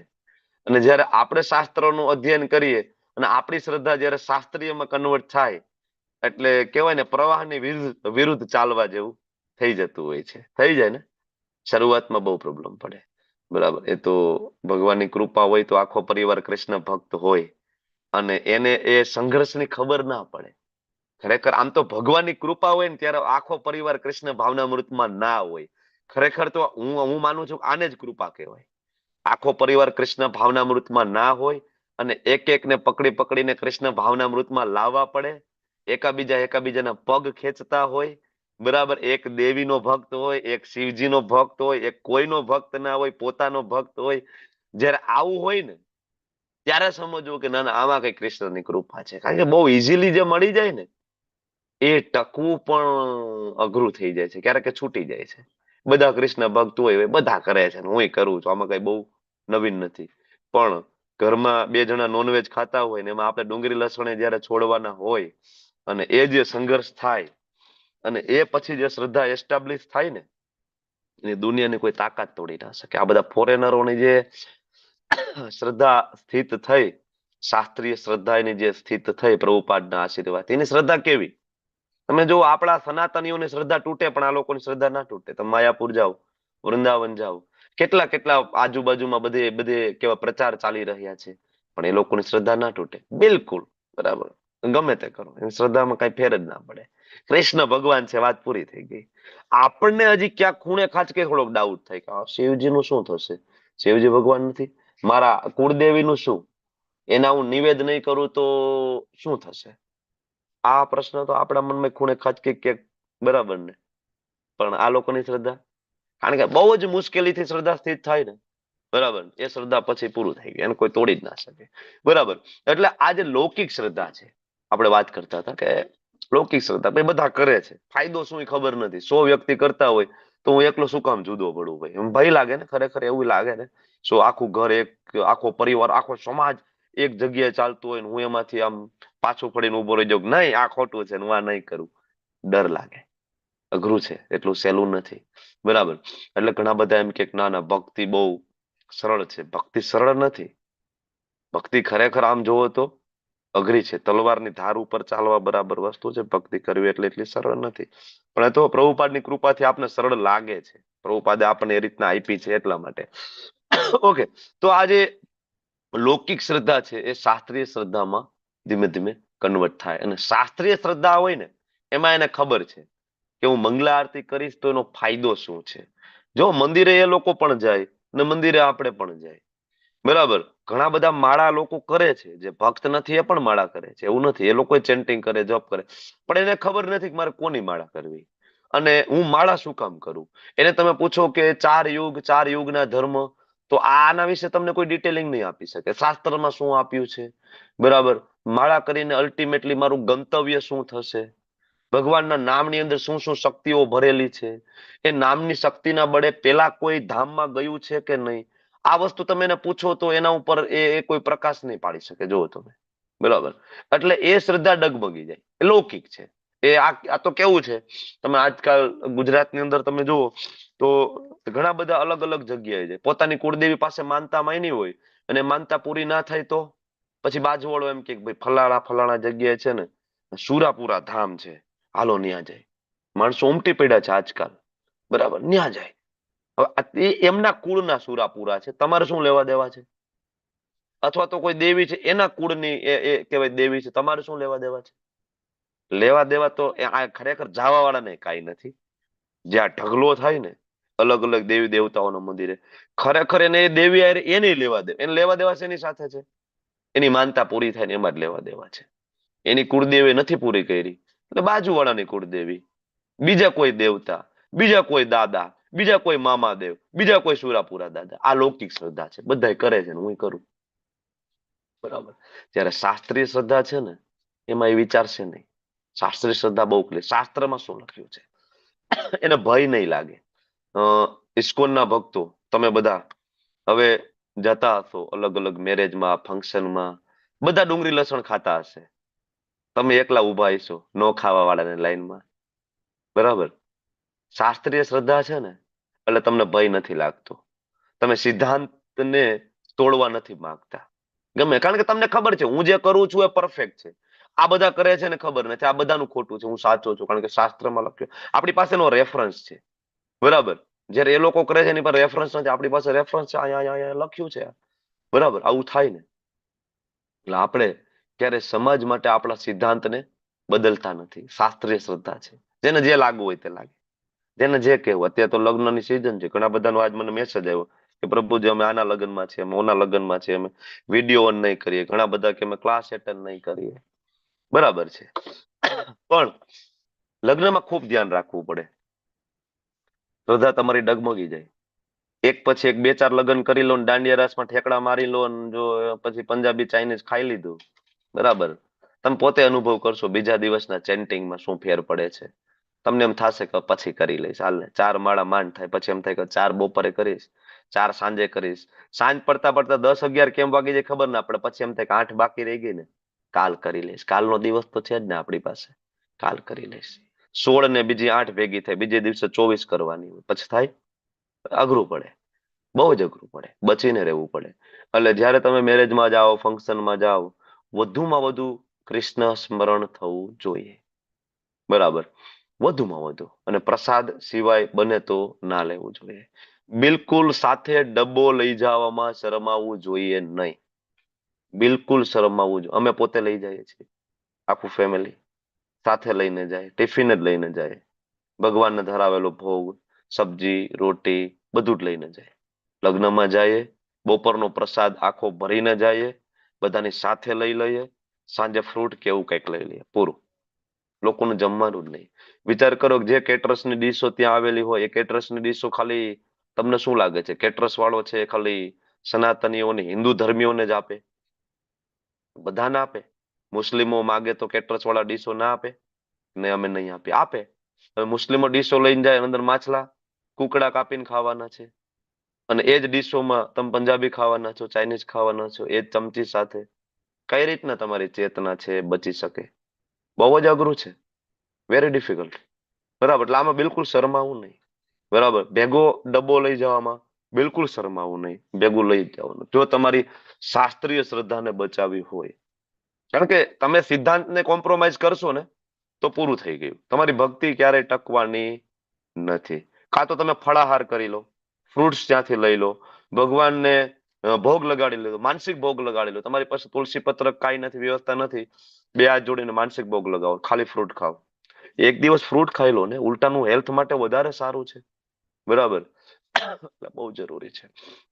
એટલે આપણે શાસ્ત્રિક શ્રદ્ધા અને લૌકિક શ્રદ્ધા એનો જે ડિફરન્સ છે સમજી, અને આપણી શ્રદ્ધા છે એને શાસ્ત્રીય લેવલે સ્થિત કરી અને એમાં આગળ વધવામાં બિલકુલ ડરવું જોઈએ નહીં. ભગવાન આગળ અર્જુનને કહે છે 37મા શ્લોકમાં, હતો આ પ્રાપ્સ્યસી સ્વર્ગ જીત્વા વા ભોક્ષ્યસે મહિમ તસ્માત ઉત્તિષ્ઠ કૌંતેય યુદ્ધાય કૃત નિશ્ચય. કુંતી પુત્ર, જો તું યુદ્ધમાં હણાઈ જઈશ સ્વર્ગ પ્રાપ્ત થાય, બરાબર, અને જો જીતી જઈશ પૃથ્વીનું સામ્રાજ્ય પ્રાપ્ત થાય. તેથી ઉભો થા અને યુદ્ધ કર. ભગવાન અર્જુનને કહે છે, અર્જુન, 2 હાથમાં લાડુ છે, બરાબર. આ હાથમાં લાડુ છે, આ હાથમાં લાડુ છે. અને આગળ પ્રભુપાદ છે એ આના ઉપર સ્ટેટમેન્ટ આપે છે, બોધ વે. કોણ વાંચશે પ્રભુપાદનું સ્ટેટમેન્ટ? એકચ્યુઅલી અહીંયા જે અર્જુનની જે દલીલ હતી ને કરુણાવાળી, એ તો પૂરી થઈ ગઈ, અને આનંદ નથી એને પણ એડ્રેસ કરી દીધું. વાંચો પ્રભુપાદનું સ્ટેટમેન્ટ, વાંચો લંડન Hare વાળું. Krishna. Hare Krishna. both ways you have to fight. Krishna is trying to put Arjuna in the dilemma, this way or that way.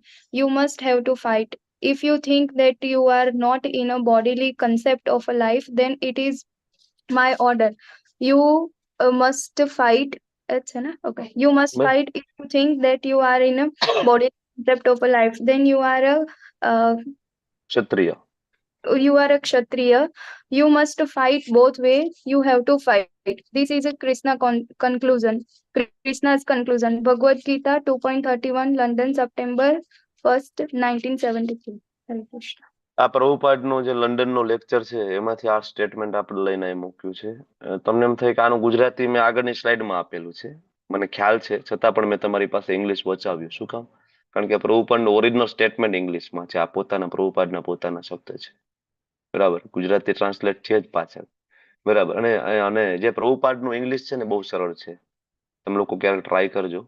Prabhupada છે ને ક્યારે બહુ લાંબા સેન્ટેન્સમાં વાત નથી કરતા. પ્રભુપાદનું જે ઇંગ્લિશ છે ને એ નાના સેન્ટેન્સમાં વાત છે હંમેશા.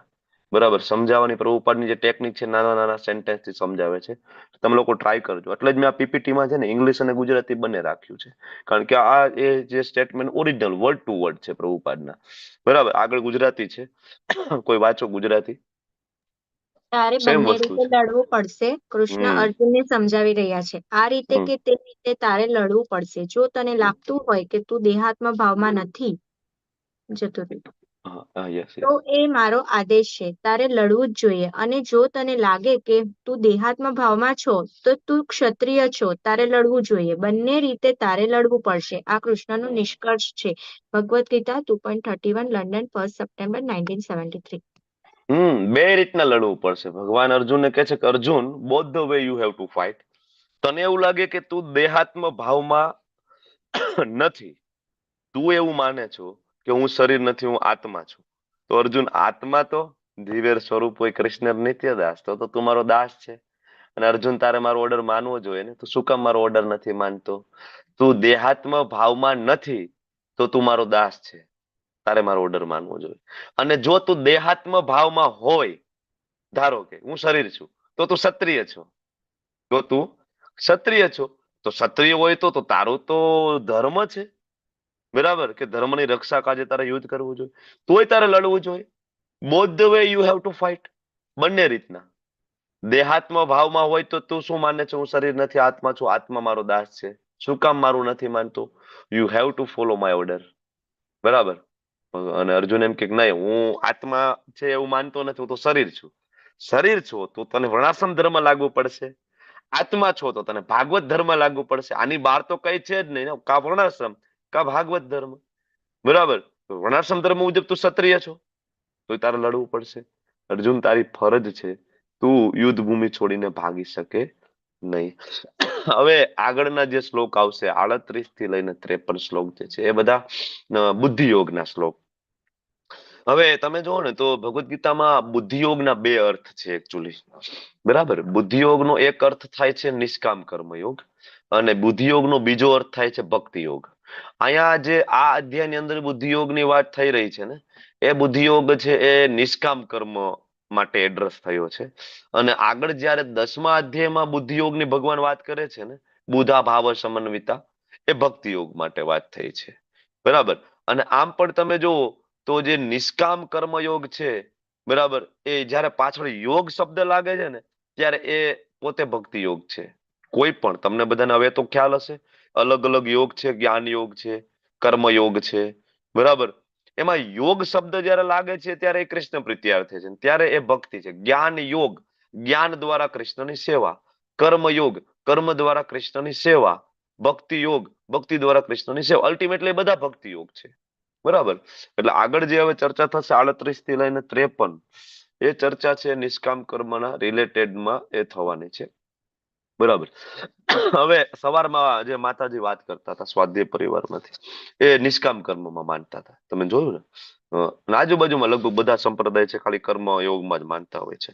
પણ નિષ્કામ કર્મયોગનો સૌથી મોટો ગોટાળો ત્યાં છે કે જ્યાં સુધી વ્યક્તિ કૃષ્ણ ભાવનામૃતમાં કર્મ નહીં કરે ને, ત્યાં સુધી એનું શુદ્ધ નિષ્કામ યોગ પણ નહીં થાય, નિષ્કામ કર્મ યોગ પણ નહીં થાય. મેં કીધું એમ, બરાબર. મેં સવારે એક્ઝામ્પલ પણ આપ્યું હતું. જલારામ બાપાના મંદિરમાં એક ખટારો ભરીને ઘઉં મોકલાવી દઈએ ને, તો છેલ્લે તમને પોતાને તો ખબર જ છે કે મેં કર્યું છે.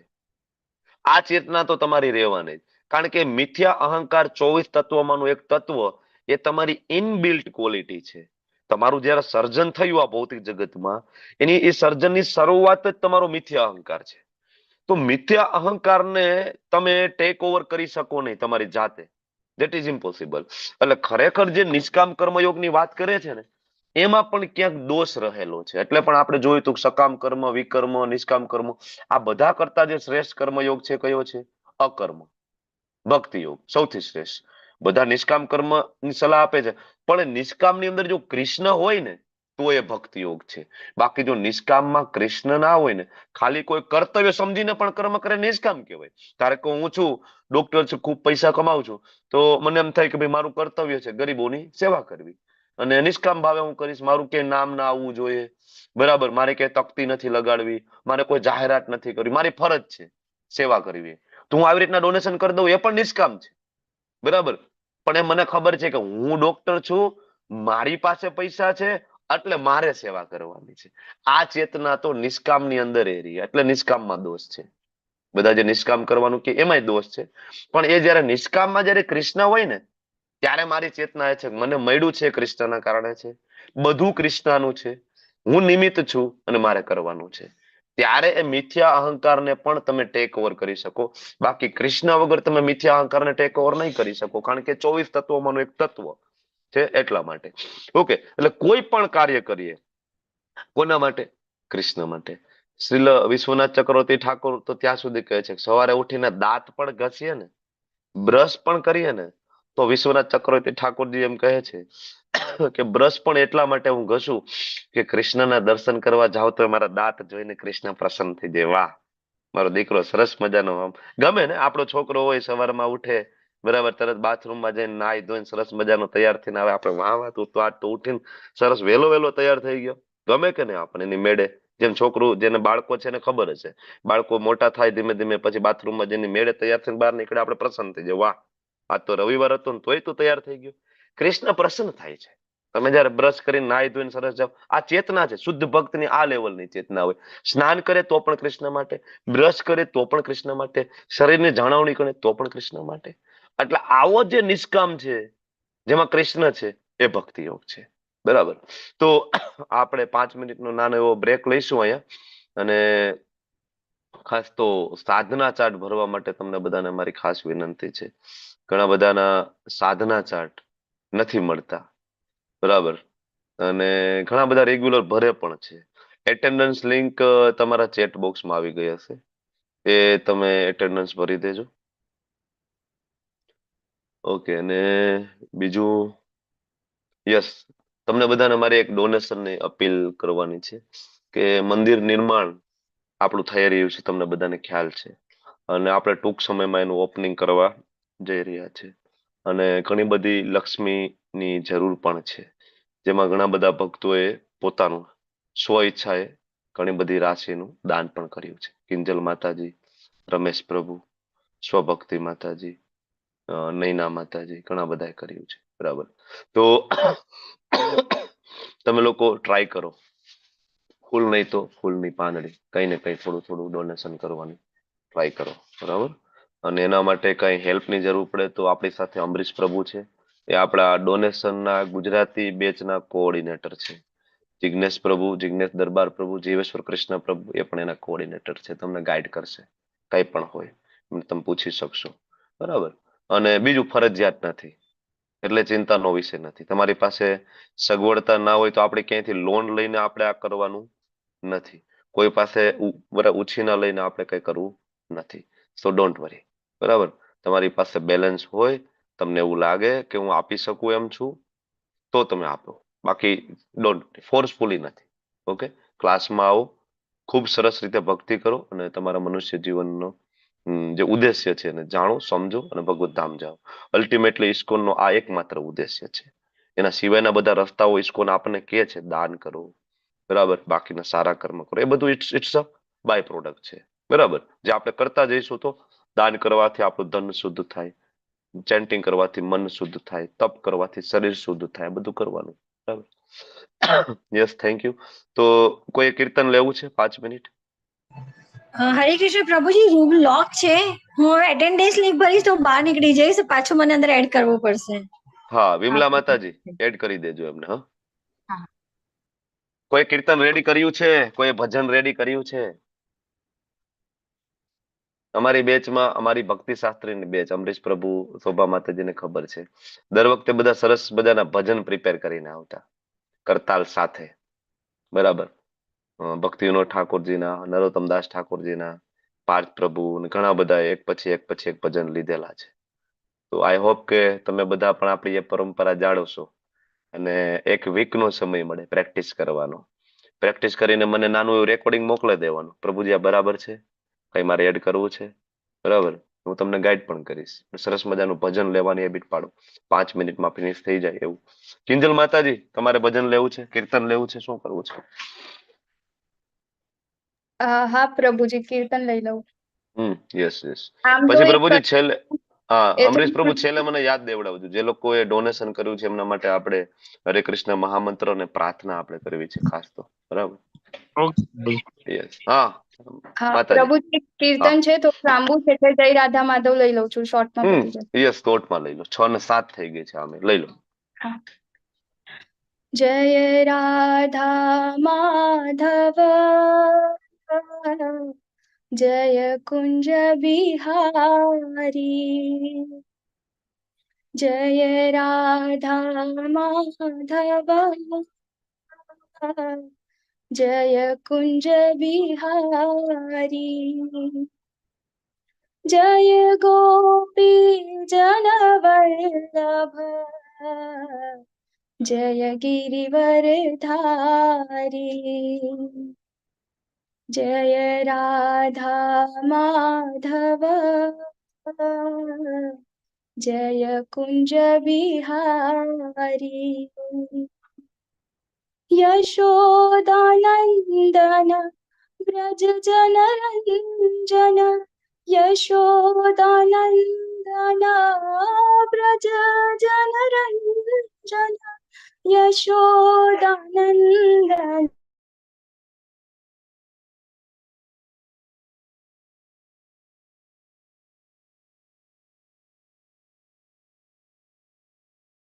બિહારી, જય રાધા માધવ જય કુંજ બિહારી, હરે કૃષ્ણ કૃષ્ણ કૃષ્ણ હરે હરે, હરે રામ રામ રામ હરે હરે, હરે કૃષ્ણ.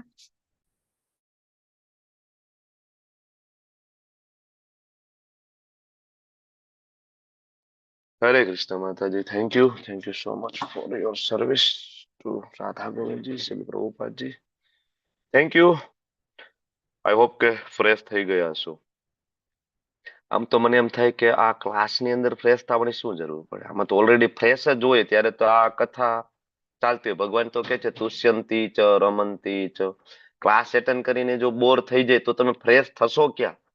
કૃષ્ણ કથા અને કૃષ્ણના જ્ઞાનમાં જો ફ્રેશ નહીં થાય તો દુનિયામાં તો બીજે કે છે જ નહીં ફ્રેશ થવાનું, બીજો ઓપ્શન છે જ નહીં. ઓકે, ખરેખર તો બ્રેક જ ના હોવો જોઈએ, કોન્સ્ટન્ટ ક્લાસ હોવો જોઈએ. ઓકે, તો હવે આગળ વધીએ આપણે 38મા શ્લોકથી. તો હવે 37મા શ્લોકની અંદર આપણે જે ચર્ચા કરી, બરાબર, અને 38મા શ્લોકમાં આજે ચર્ચા કરીએ, થોડુંક આપણે વિરોધી લાગે. અહીંયા ભગવાન એમ કહે છે કે સુખ દુઃખ હાનિ લાભ જય પરાજય વિશે વિચાર કર્યા વગર યુદ્ધ કરવા ખાતર યુદ્ધ કર. આગળ 37મો શ્લોક તમે વાંચો તેમાં એમ કીધું કે સ્વર્ગ મળશે, રાજ્ય મળશે, આવી બધી ચર્ચા થઈ, બરાબર. જે જ્ઞાન કયું હતું? કર્મકાંડી જ્ઞાન હતું. અર્જુનને ભગવાન કર્મકાંડી જ્ઞાન પણ આપે છે, પણ હવે ભગવાન એમ કે છે કે અર્જુન, આ કરવા જેવું રસ્તો નથી એકચ્યુઅલી. તે મને પૂછ્યું, મેં તને જવાબ પણ આપ્યો, પણ ખરેખર એ રસ્તો સારો નથી. તું જે રસ્તાની વાત કરે છો ને અર્જુન, એ રસ્તા ઉપર નથી જવું. એટલે ભગવાન એનું જે શિક્ષાનું જે લેવલ છે ને એને હવે વધારે છે, ઊંચે લઈ જાય છે થોડું, બરાબર. એટલે ભગવાન આ શ્લોકની અંદર કે છે સુખ દુઃખે સમય કૃત્વા લાભા લાભો જયા જયો તતો યુદ્ધાય યુદ્ધ સ્વ નેવ પાપમ વાપસે. તું પાપની વાત કરે તો અર્જુનનો જે પાપ વાળો જવાબ છે ભગવાન એડ્રેસ કરી દે છે. તું પાપની ચિંતા ના કર. જ્યારે તું સુખ માટે પણ નહીં, દુઃખ માટે પણ નહીં, બરાબર, જય પરાજય માટે પણ નહીં, જ્યારે તારું યુદ્ધ કરવું એ તારું કર્તવ્ય છે. અર્જુન, બધી વસ્તુમાં મજા નહીં શોધવાની. આપણે જનરલી બધા કામ કરીએ ને આપણે એની પાછળનું ફળને ગોલ સેન્ટરમાં રાખીને જ આપણે કામ ચાલુ કરીએ છીએ, અને એટલે આપણે દુઃખી થઈએ છીએ, બરાબર. બધી વસ્તુ મજા માટે ને અમુક આપણી ફરજ છે જે આપણે કરવાની છે, બરાબર. તો ભગવાન હવે અર્જુન ભગવાનને પૂછે કે ભગવાન સુખ માટે નહીં? કે ના. દુઃખ માટે પણ નહીં? તો કે નહીં. જીત માટે પણ નહીં? તો કે ના. હાર માટે પણ નહીં? તો કે તો ભગવાન શેના માટે લડું? ભગવાન કે તારું કર્તવ્ય છે. આ જે શિક્ષા છે કેવી છે? ઊંચા લેવલની છે. નાનું બાળક હોય, ઉદાહરણ તમને આપું, કે નાનું બાળક હોય તો આપણે એને કહીએ તું ભણ, ચોકલેટ લઈ દઈશ તને હું, બરાબર, સારા પર્સન્ટેજ આવશે, ચોકલેટ લઈ દઈશ. પછી બાળક થોડું મોટું થાય પછી આપણે એમ કહીએ સારા પર્સન્ટેજ આવશે, તને તારી મનગમતી સાયકલ લઈ દઈશ, બરાબર. પછી એકચ્યુઅલી હોસ્ટે મીટિંગ લોક કરી છે એટલે આ મને તમે એન્ટર નથી થવા દેતા, મારું જે બીજું આઈડી છે, એટલે મને એન્ટર કરજો બીજા આઈડી માંથી. રિક્વેસ્ટ આવે છે ને કે નથી આવતી? ના પ્રભુજી, હોસ્ટ નથી હેઝ આવતી. Locked this meeting. હા, અચ્છા, મેં ઓપન કર્યું છે lock. હા પણ ના, નથી, નોટિફિકેશન નથી આવતું. નથી આવતું. ના. ઓકે, કાંઈ વાંધો નહીં, ચાલો. હરે એ તો મેં થઈ નથી ગયું, આવતું. થઈ ગયું. સેફટી માટે બીજું ડિવાઇસ પણ હું રાખું છું, એટલા માટે કે ક્યાંક પાવર કટ થાય ને આપણો ક્લાસ ડિસ્ટર્બ ના થઈ જાય એટલા માટે. ઓકે, તો નાના બાળકને કહે કે ભણ, ચોકલેટ આપીશ, ભણ, તને સાયકલ લઈ દઈશ, પછી તને મોબાઈલ લઈ દઈશ, આ બધું કહીએ. હવે આ જે ચેતના છે સેકન્ડ લેવલની છે, પણ ખરેખર સાચી સલાહ શું છે? બરાબર, જેમ બાળક મોટું થાય પછી આપણે એમ કહીએ ભણ, કારણ કે તારી ફરજ છે, તારી ઉંમર છે, તારા માતા પિતા ખૂબ મહેનત કરે છે, ખૂબ પ્રયત્ન કરે છે તને ભણાવી ગણાવીને મોટો કરવા માટે, એને ખૂબ એનું લોહી રેડ્યું છે. આ સાચી અને ફર્સ્ટ ક્લાસ જે સલાહ છે આ છે. ઓલી સેકન્ડ લેવલની ચેતના છે. એટલે ભગવાને આગળ સેકન્ડ લેવલની ચર્ચા કરી, સ્વર્ગ મળશે, રાજ્ય મળશે. ભગવાન કે નહીં, નિષ્ઠાથી કર્મ કર, તારી ફરજ છે. અને આવું જયારે તું કરીશ ને ત્યારે તને પાપ નહીં લાગે. બરાબર. નિષ્કામ કર્મ યોગની ભગવાન આ અર્જુનને સલાહ આપી રહ્યા છે કે કોઈ પણ સ્વાર્થ વગર કામ કરીશ. હવે નિષ્કામ કર્મનો અર્થ એ પણ નથી કે હું જોબ કરીશ ને કામ કરીશ ને સેલરી નહીં લઉં. હું તમને પ્રભુજીએ કીધું હતું ને, તમે લોકોએ લેવલ 1 2 કર્યો છે ને ભક્તિ શાસ્ત્રી, એમાં પ્રભુજીએ કીધું હતું નિષ્કામ, કોઈ કામ નહીં, કોઈ ફળની આશા નહીં, જોબ કરો, પગારની જરૂર નથી. આ નિષ્કામ નથી. ખરેખર નિષ્કામ શું છે? બરાબર, નિષ્કામ એટલે એને સેલરીને તમે સેન્ટરમાં નથી રાખતા. તમે કામ કરો છો, તમને સેલરી મળશે, ના મળે તો તમે કહી પણ શકો કે ભાઈ મેં જે સેવા આપી છે એના માટેનું કામ શું. પણ કોઈ કારણસર તમને તમારી ઈચ્છિત સેલરી ના મળે, તમને તમારું ઈચ્છિત એમાંથી રિઝલ્ટ ના મળે, તો તમે એમાંથી વિચલિત થયા વગર તમે આગળ વધો. કાં તો બીજી જોબ કરો, અથવા તો જે તે જોબ કરો છો એમાં વધારે ફોકસથી તમે કામ કરો. જ્યારે તમે આવું કરશો તો બીજા મહિને તો સામેવાળી વ્યક્તિને જરૂરથી થશે કે નહીં, આ વ્યક્તિ યોગ્ય છે અને સેલરી મારે ટાઈમે કરવી જોઈએ અને આનું મારે ઇન્ક્રીમેન્ટ આપવું જોઈએ. બરાબર. નિષ્કામ જે કર્મ છે એ હંમેશા આગળ ફળ આપે જ છે, રિઝલ્ટ તો આપે જ છે. એટલે નિષ્કામ એટલે ભૌતિક આસક્તિ નહીં, કર્મ એટલે પોતાનું સ્વકર્મ. પણ જયારે એમાં યોગ શબ્દ ઉમેરાય તો એ ફળ કૃષ્ણને અર્પણ કરવું, એટલે ભક્તિ યોગ બની જાય છે. એટલે કૃષ્ણ કહે છે કે ભાઈ અર્જુન, મારા માટે લડ, તું તારા માટે નહીં, મારા માટે લડ. બરાબર. જોબ કરીએ કોના માટે? કૃષ્ણ માટે. ઓફિસે જાય કોના માટે? કૃષ્ણ માટે. રસોઈ બનાવીએ કોના માટે? કૃષ્ણ. ઇવન આ ભક્તિ શાસ્ત્રીનો કોર્સ આપણે બધા કરીએ છીએ અને હું ભણાવું છું કોના માટે? આપણે બધા પંડિત બનવાનું છે, બહુ મોટું મેડલ લેવું છે ક્યાંયથી કોઈ પાસેથી, પાંડિત્ય, બરાબર? નહીં. શેના માટે? મારે કૃષ્ણની સેવા કરવી છે. મારો ભાવ શું છે? સેવાનું. મારા કૃષ્ણ પ્રસન્ન થશે, મારા ગુરુ મહારાજ પ્રસન્ન થશે, કારણ કે આપણા ગુરુ મહારાજ હિઝ હોલીનેસ જયપતાકા સ્વામીજી મહારાજ, અને ઇવન અહીં ઘણા બધા ભક્તો છે જેમના ગુરુ મહારાજ બીજા છે, ગોપાલ કૃષ્ણ ગોસ્વામી મહારાજ હોય કે હિઝ હોલીનેસ રાધા ગોવિંદ મહારાજ હોય. આ બધાની ઈચ્છા એક જ હતી, શું? કે પ્રભુપાદની જે ટીચિંગ્સ છે એને તમે સ્વીકારો, તમે ભક્તિ શાસ્ત્રી કરો, તમે ભક્તિ અને તમને ખ્યાલ છે ભક્તિ શાસ્ત્રી સ્વયં પ્રભુપાદે ઇન્ટ્રોડ્યુસ કરેલું છે, એમના શિષ્યોએ પણ નહીં, સ્વયં પ્રભુપાદે ઇન્ટ્રોડ્યુસ કરેલું કોર્સ છે. તો મારા ગુરુ મહારાજ પ્રસન્ન થશે હું આ કરીશ. તો આ ચેતના આપણી હોવી જોઈએ. કૃષ્ણ છે એ પ્રમુખ છે આની અંદર. એટલે નિષ્કામ કર્મયોગ છે કેવું થઈ જાય છે? ભક્તિ યોગ બની જાય છે. આગળ પ્રભુપાદનું statement, I think yes, Los Angeles વાળું સ્ટેટમેન્ટ છે. This is duty. One has to execute duty without any consideration of loss and gain. That is duty. Observing duty. Just see, you are Kshatriya. There is necessity of this fighting.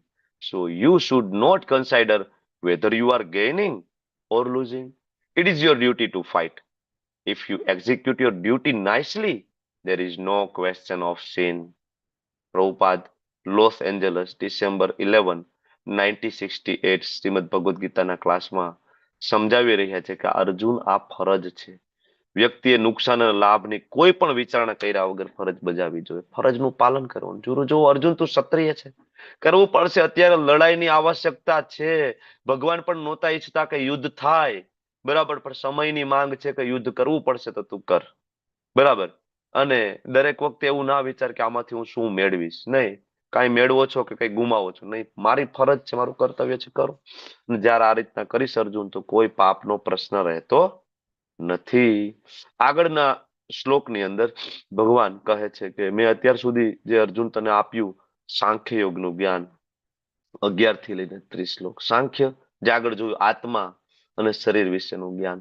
અને ભગવાન હવે અર્જુનને કહે છે, હવે અત્યારે હું તને જે આપું છું અર્જુન, નિષ્કામ ભાવે કર્મ કરવા વિશે હું તને સમજાવું છું. તું સાંભળ કે કેવી રીતના આવું જ્ઞાનથી તું કર્મ કરીશ ને તો કર્મ બંધનમાંથી તું તારી જાતને મુક્ત કરીશ. આગળ જે અર્જુન મેં તને કહ્યું ને 31 થી લઈને 37 એમાં પ્રોબ્લેમ છે અર્જુન, કારણ કે કર્મકાંડી જ્ઞાન છે. અને આ જગતની અંદર કરેલા કોઈ પણ કર્મનું રિએક્શન છે હંમેશા ભોગવવું પડે છે, સારું કે ખરાબ. તો અર્જુન હું એ નથી ઈચ્છતો કે તું એ રિએક્શનમાં પડે અને તારું કર્મ બંધનમાં ફસાવાનું થાય. તો તું નિષ્કામ કર્મયોગ કર, એટલે કે બુદ્ધિયોગ કર, અને એનો આ ફાયદો છે, બરાબર, કે એમાં ફસાય નહીં. હવે બુદ્ધિયોગનો જે ખરો ફાયદો છે એ ભગવાન આગળનો જે 40મો શ્લોક છે એમાં સમજાવે છે. અને ઓકે, આ 39મો શ્લોક જે આપણે વાત કરીએ જ છે, બધા ડિટેલમાં છે, આપણે શોર્ટમાં આગળ લીધો. તો 40મો જે શ્લોક છે, અને આ તમને બધાને આવડતો પણ હશે, નેહા વિક્રમ નાશોષી પ્રત્યવાયો ન વિદ્યતે સ્વલ્પમપ્યસ્ય ધર્મસ્ય ત્રાયતે મહતો ભયાત. બુદ્ધિયોગ એટલે કે નિષ્કામ કર્મયોગ, ભક્તિ માર્ગમાં કોઈ હાનિ નથી કે કોઈ હાશ નથી, ઘટાડો નથી. પણ બીજા બધા જ કર્મની અંદર બે નુકસાન છે. કયા? તો કે એક તો અધૂરું રહી જાય ને તો નુકસાન છે, અને બીજું જો એને ઢંગથી ના કરીએ, પ્રોપર સિસ્ટમથી, તો પણ એમાં પાપ છે. આવું તમે કોઈ ઉદાહરણ આપી શકો કે અધૂરું રહી જાય તો પણ ફળ ભોગવવું પડે, નુકસાન થાય, અને પ્રોપર પદ્ધતિથી એ કર્મ ના કરો તો એનું પાપ પણ લાગે? આવું કોઈ કર્મ તમને યાદ આવે? મૃગરાજા વાળું ઉદાહરણ, ઓકે. પછી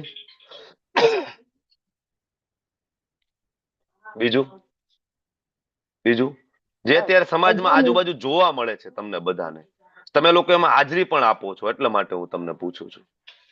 હવે યાદ આવે છે? અજામિલ. હરે કૃષ્ણ પ્રભુ. અજામિલ, ઓકે. હું કઈક અલગ એંગલ થી વિચારી રહ્યો છું. તમે પણ સાચા છો, પણ હું થોડુંક અલગ એંગલ થી વિચારું છું. હું એકચ્યુઅલી કહેવા માંગુ છું યજ્ઞ વિશે. યજ્ઞ એવું કર્મ છે, કારણ કે કર્મકાંડનો એવો એ ભાગ છે કર્મ, કે જો અધૂરું રહી જાય તો એમાં બહુ મોટું નુકસાન છે, બરાબર. તમારે એના બધા જ નુકસાનો ભોગવવા માટે તૈયાર રહેવું પડે. અને જો ઢંગથી ના થાય તો એનું પાપ લાગે છે, એનું પાપનું ફળ ભોગવવું પડે. આપણે બધા લગ્નમાં હાજરી આપીએ, એટલે મેં તમને કહ્યું તમે બધા હાજરી આપો છો. લગ્નમાં હાજરી આપો તો ભગવાન વિષ્ણુને પ્રગટ કરવા માટે તે યજ્ઞ કરવામાં આવે. તમને ખબર છે કે આપણે બધા લગ્નમાં શું કામ આપણને બોલાવે છે? Anybody knows? ખરેખર એનું પાછળનું વૈદિક કારણ શું છે? શું કામ આપણને બોલાવે? પ્રભુજી, અમને એટલી ખબર છે કે જમવા બોલાવે છે, અમે જમવા જઈએ છીએ. અમારો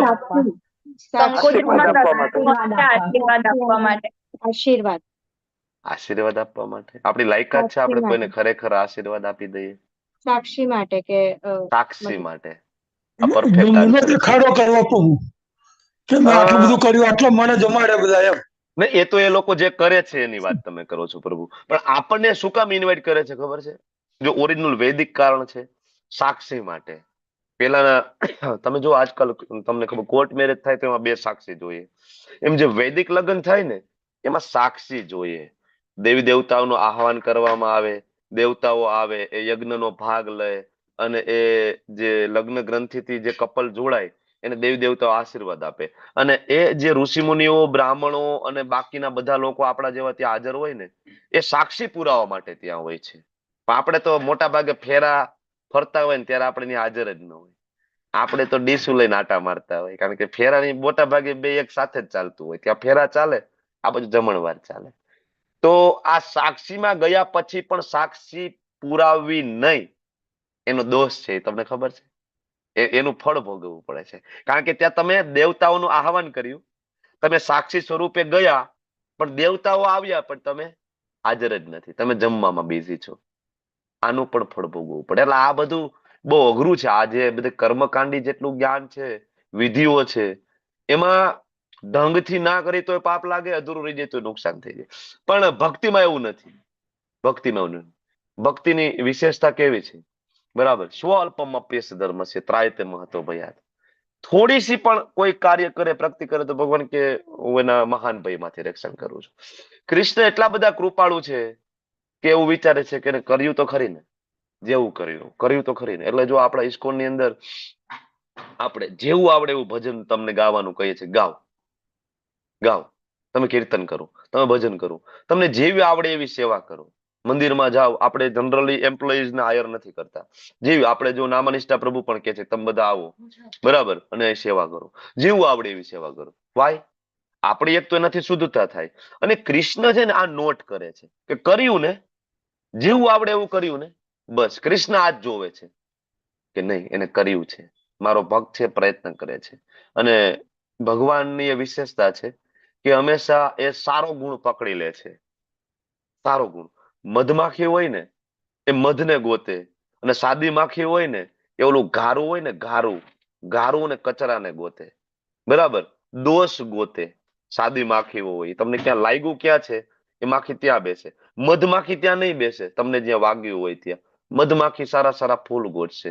એટલે મહાન જે સંતો હોય, બરાબર, એની અંદર ભગવાનનો આ ગુણ કેરી ફોરવર્ડ થાય કે તમારા બધા જ દોષોને સાઈડમાં મૂકીને તમારો જે સારો ગુણ છે એ પકડે. એટલે ભગવાન સ્વયંમાં જો આવા ગુણ હોય, બરાબર, તો ભક્તોમાં આ ગુણ આવે. એક વખત બધા ભક્તો ભેગા થયા હતા મંદિરમાં, અને પ્રભુપાદને કહેવાય કે ફરિયાદ કરવા ગયા પ્રભુપાદને. એક ભક્ત હતો એ કઈ સેવા નહોતો કરતો. મંદિરમાં આવે અને બસ બીજી કઈ સેવા ના કરે. પ્રસાદનો ટાઈમ થાય, પ્રસાદ ખાઈ લે, અને પછી થોડું ઘણું બધા ચેન્ટિંગ કરતા હોય તો અહીંયા બેઠો બેઠો સાંભળે ને બસ બાકી આટા મારે મંદિરમાં. અને પાછો પ્રસાદના ટાઈમે આવીને પ્રસાદ ખાઈ લે. તો બધાએ ફરિયાદ કરી કે એક ભક્ત છે મંદિરમાં રહેતો છે પણ કઈ સેવા નથી કરતો. બધી ચર્ચાઓ થઈ. પ્રભુપાદ કે શું કરે? તો કે ખાલી પ્રસાદના ટાઈમે આવે. તો પ્રભુપાદ કે પ્રસાદ તો ખાય છે ને, પ્રસાદ ખાય છે એ બહુ મોટી સેવા છે. માણસો પ્રસાદ ખાતા પણ નથી, માણસો પ્રસાદને સન્માન પણ નથી આપતા. બાર આટો મારો તમે, પ્રસાદ હાથમાં લેવા તૈયાર નથી, પ્રસાદ ખાવા તૈયાર, સામેથી દેવા જાવ તો ખાવા તૈયાર નથી.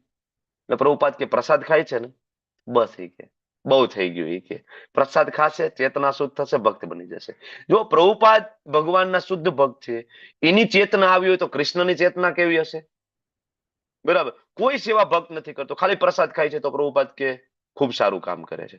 તો કૃષ્ણ કેવું વિચારતા હશે આપણા વિશે? બધા દોષો નથી જોતા, ભગવાન એક પણ દોષો નથી જોતા. બરાબર, હવે આના ઉપરથી એવું થાય તો સુધારવાની જરૂર શું છે? કૃષ્ણ ચલાવે તો છે બધું, તો પછી સુધારવાની જરૂર શું? ભાઈ જેવા છે એવા શું કામ નિયમો પાડવા જોઈએ? આવો પ્રશ્ન આપણને થાય ને, આવી દલીલો આપણે રજૂ કરીએ ને તો સુધારવાની જરૂર શું? બદલવાની જરૂર જ શું છે? પણ અહીંયા જે સંબંધ છે શેનો છે? પ્રેમનો. કૃષ્ણ સાથે આપણો સંબંધ છે શેનો છે? પ્રેમનો છે. કૃષ્ણની મહાનતા તો એ છે કે તમારા બધા જ દોષો સાથે તમને સ્વીકારે છે. તો તમે શું કરો કૃષ્ણ માટે? બરાબર, પ્રેમ તો બે સાઈડ થી હોય ને. તમારે કઈક તો કરવું પડે ને, ત્યારે પ્રેમ કર્યો કે કૃષ્ણ સ્વીકારવા તૈયાર છે તમને. તમે શું કરો એના માટે? તો કે હું મારું બેસ્ટ આપીશ. 31 ગુણોની ભગવાન વાત કરે 12મા અધ્યાયમાં, અને ભગવાન એમ કે છે કે આ બધા ગુણો વાળો વ્યક્તિ મને પ્રિય છે. બરાબર, તો આપણે પ્રયત્ન કરીએ છીએ ને, બરાબર, સામે આપણે પ્રેમ દર્શાવવા માટે આપણે પણ કંઈક કરીએ ને. તમારી ઘરે તમારો ભાઈ હોય, જે માતાજીના લગ્ન થયા છે, બરાબર, ભાઈ બીજના દિવસે ભાઈ ઘરે જમવા આવે તો ભાઈ ફોન કરીને કહે છે કે બેન આ બનાવજે, આ બનાવજે, આ બનાવજે. પણ બેન કેટલું બધું બનાવીને બેઠી હોય છે ભાઈ આવે ત્યારે. કેટલું બધું અલગ અલગ પ્રકારની મિષ્ટાન હોય, ફરસાણ હોય, બરાબર. ભાઈ આવીને ખુશ થઈ જાય પ્લેટ ઉપર બેસે તો. બરાબર, શું કામ? પ્રેમ છે. એ તો આવીને તમારો શાક રોટલી ખાવા તૈયાર છે. તમારો ભાઈ એક શબ્દ નહીં બોલે કે બેન કેમ તે શાક રોટલી બનાવ્યા. એ તો સ્વીકારવા તૈયાર છે ને. તમે શું આપી શકો છો? બરાબર, આ તો એક કહેવાય કે ભૌતિક જગતનું એક્ઝામ્પલ આપ્યું ભાઈ બહેનના પ્રેમનું. પણ આ તો કૃષ્ણનો આપણો પ્રેમ છે. સ્વીકારવા તૈયાર છે, તમે શું કરવા તૈયાર છો? બરાબર, આ મહત્વની વસ્તુ છે. ભગવાન કે મહાન ભયમાંથી રહે. મહાન ભય કયો? આ જગતમાં સૌથી મોટો ભય કયો? મૃત્યુનો. મૃત્યુ. એ આપણે લેવલ 1 લેવલ 2 માં વાત કરીએ છીએ. એ ભક્તિ શાસ્ત્રીમાં હું વાત કરું કે સૌથી મોટો ભય છે ને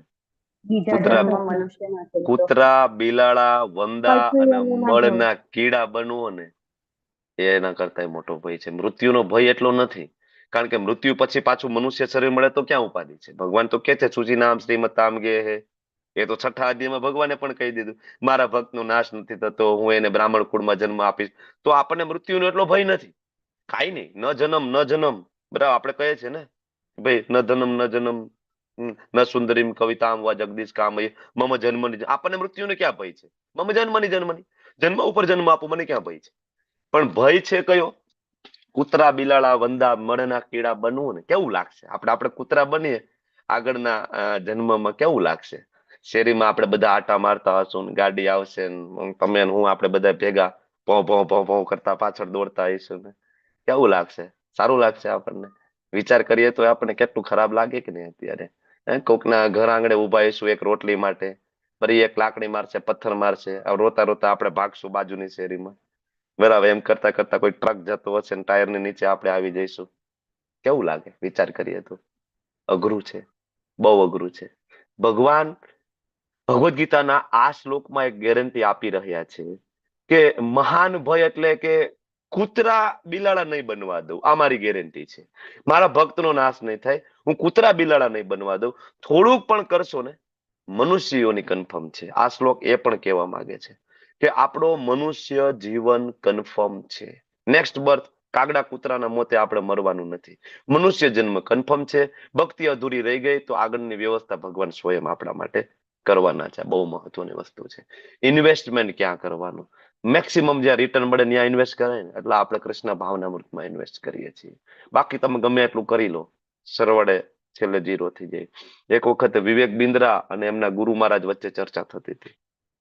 હિઝ હોલીનેસ ગોપાલ કૃષ્ણ ગોસ્વામી મહારાજના શિષ્ય છે વિવેક બિંદ્રા. એ ચર્ચા થતી હતી તો વિવેક બિંદ્રા કહેતા હતા કે ભાઈ મારા આટલા ફોલોવર્સ છે, આટલી સંપત્તિ છે, હું આટલું દાન કરું છું, આમ કરું છું, તેમ કરું છું. ગુરુ મહારાજે ખાલી એક જ વાક્ય કહ્યું, એક સમયે કૃષ્ણ બધું લઈ લેશે, શૂન્ય કરી નાખશે. ફોલોવર્સ, રૂપિયા, પૈસા, ધન, ખ્યાતિ, નામના, બધું શૂન્ય. ખાલી મહારાજે આટલો જ જવાબ આપ્યો. એમાં એને બધું સમજાઈ ગયું મહારાજ એક્ઝેક્ટલી શું સાંભળવા માંગે છે, શું કહેવા માંગે છે. બરાબર? થોડુંક પણ કાંઈ પણ કરી. એક પ્રસંગ છે, હું તમને બીજો એક પ્રસંગ કહું. ટેમ્પલ પ્રેસિડેન્ટ બહુ સ્ટ્રિક્ટ હતા, રોજ બધા જપ કરે. એમાં એક ભક્ત આવે, આપણા જેવો હશે, જપ નહોતો કરતો, આવીને બેઠો હોય, બરાબર? તો ટેમ્પલ પ્રેસિડેન્ટ એની પાસે ગયા કે ભાઈ બધા જપ કરે છે ને તમે જપ નથી કરતા. તો ઓલો દલીલ કરે. શું દલીલ ખબર છે? એ કહે છે કે તમને એવું લાગે કે હું જપ નથી કરતો, પણ છતાં પણ હું કઈક કરું છું, હું બિઝી છું. કે ભાઈ તું જપ નથી કરતો, આ બધાના હાથમાં માળા છે ને તું જપ નથી કરતો, તો શું બિઝી છું? કે હું સાંભળું છું. એ કે આ બધા જે જપ કરે છે ને હરે કૃષ્ણ હરે, એ હું સાંભળું છું ધ્યાનપૂર્વક. ટેમ્પલ પ્રેસિડેન્ટ ખીજાણ કે આવું ક્યાં આપણને શીખડાવ્યું છે કે આવું કરવાનું હોય? બરાબર? એકચ્યુઅલી ત્યાં બેઠેલા જે સન્યાસી છે ને એ આ પ્રસંગ કહી રહ્યા છે. તો એમના એ જે સન્યાસી બેઠા હતા ને એ પછી ટેમ્પલ પ્રેસિડેન્ટને કીધું કઈ વાંધો નહીં, કે આમાં ખોટું શું છે? કે એ વ્યક્તિ નવો છે, આવે છે, સેન્ટિંગ નથી કરતો, બેસે છે અને 16 માળા સાંભળે છે, આમાં ખોટું શું છે? આજ તો ઇમ્પોર્ટન્ટ છે, શ્રવણ. પ્રથમ પગથિયું તો આ છે જે આપણાથી નથી થતું. આપણે તો જપ કરીને આપણો મંત્ર નથી સાંભળતા, જે પ્રભુપાદે કીધું છે. આપણે કરીએ છીએ, આપણે હરે કૃષ્ણ શરીર કરે છે, મન તો ક્યાંય ફરતું હોય, આજુબાજુ ક્યાંય આટા મારતું હોય, લટાર મારતું હોય, બરાબર? મન ને શરીર તરત જુદા પડી જાય. જપ કરવા બેસો એટલે બે જુદા જુદા ભાગવા બટે. શરીર જપ કરતું હોય, મન કે તમે કરો કાંઈ વાંધો નહીં, હું આટો મારી આવું. મન આટો મારે, રાઉન્ડ મારતું હોય બધે. તો આજ તો કરવાનું છે, બોલો અને સાંભળો તો મન લાગે. તો ઓલો ભાઈ સાંભળે છે અને જો શ્રવણમાં મન જલ્દી લાગી જશે. તમે બધા અત્યારે ક્લાસમાં છો અને મને ધ્યાનપૂર્વક સાંભળતા હશો તો તમારું મન છે અહીંયા જ છે, બરાબર? પણ જે હું માળાનું કહું તો એટલે બીજા નંબર ઉપર આવે. કીર્તન છે એ આમ નવદા ભક્તિના પગથિયામાં બીજા નંબર આવે, શ્રવણમ કીર્તનમ વિષ્ણુ. એટલે મહારાજ કે છે કે ખાલી શ્રવણ કરે છે ને બહુ મહત્વનું છે. બોલો, ભક્તિ સિવાય આવો એક રસ્તો છે કે મહેનત કોક કરે ને ફાયદો આપણને થાય? ચેન્ટિંગ બાજુ વાળો કરે છે અને ભાઈ બાજુ બેઠો છે, દબ પાડીને પલોઠું ખાલી સાંભળે તો એને ફાયદો છે. આવો રસ્તો કયો? કોઈ હિમાલયમાં તપ કરવા જાય ફાયદો એને મળે, આપણને શું? કોઈ વેદો વાંચે ફાયદો એને મળે, આપણને શું? કોઈ દાન કરે ફાયદો એને મળે, આપણને શું? કઈ નહીં. પણ ભક્તિ યોગ એવો છે કે કરે કોક અને ફાયદો બધાને છે. શાસ્ત્ર તો ન્યા સુધી કહે છે કે કોઈ વ્યક્તિ સવારે 9 વાગે ઉઠતો હોય ને મંદિરે જાય અને કોઈ એને શ્રૃંગાર કર્યો હોય, પ્રભુજી સવારે 4 વાગે ઉઠીને શ્રૃંગાર કરે, અને કોઈ ત્યાં જઈને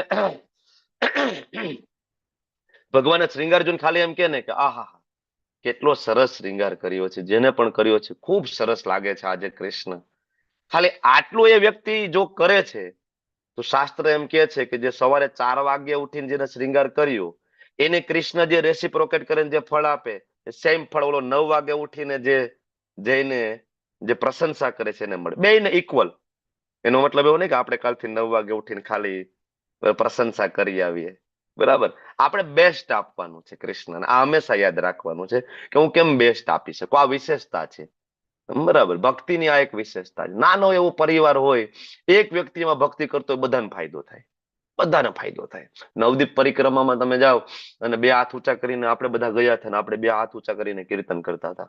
ચૈતન્ય ચરિતામૃતમાં એક રેફરન્સ આવે છે કે જો જે કોઈ નવદીપ મંડળ પરિક્રમામાં જાય, 2 હાથ ઊંચા કરીને કીર્તન કરતો હોય તો એનાથી દેવતાઓ સ્વર્ગમાં સંતુષ્ટ થઈ જાય છે, પિતૃઓ નરકની અંદર સુખી થાય છે, અને સ્વર્ગના દેવતાઓ અને નરકમાં અથવા પ્રેત્યોનીમાં ભટકતા પિતૃઓ એ બંને ઈચ્છે છે કે હજી આપણે કીર્તન કરીએ, અને એ બંનેનો ત્યાંથી ઉદ્ધાર થાય છે. બોલો, આટલો ફાયદો આપણે કરીએ, ઉપરના લોક, નીચેના લોક, આજુબાજુના જો બધાનો ફાયદો. બહુ જ આનું કહેવાય કે મહત્વ છે ભક્તિનું. પ્રભુપાદના એક લેક્ચરમાં તો ત્યાં સુધી કહે છે કે એના ઇસ્કોનના ભક્ત હોય ને એને બધાને સેલરી આપવી જોઈએ. શેની સેલરી? તો કે ચેન્ટિંગ કરવાની. 16 માળા કરે ને એને ખરેખર ગવર્મેન્ટે પગાર આપવો જોઈએ, બરાબર. કે આ 16 માળા કરે, આનો આટલો પગાર. શું કામ? કારણ કે એની 16 માળાના કારણે સમાજની અંદર ઘણો બધો ફેરફાર થઈ રહ્યો છે. 16 રાઉન્ડ ચેન્ટિંગ કીર્તનથી સમાજમાં ઘણું બધું થાય છે. આપણને એવું લાગે વરસાદ આવો, પાક બરાબર થવો, બાકીના જીવો તમોગુણમાંથી રજોગુણમાંથી સત્વગુણમાં આવવા, બરાબર. ક્રાઇમ રેટ ધીમે ધીમે ઘટવો, બરાબર. આ બધું થાય છે, આ સૂક્ષ્મ સ્વરૂપે આપણને દેખાતું નથી. એટલે પ્રભુપાદ કહે છે કારણ સેલરી આપવી જોઈએ ખરેખર તો ઇસ્કોનના ભક્તોને જે ચેન્ટિંગ કરે છે બધાને.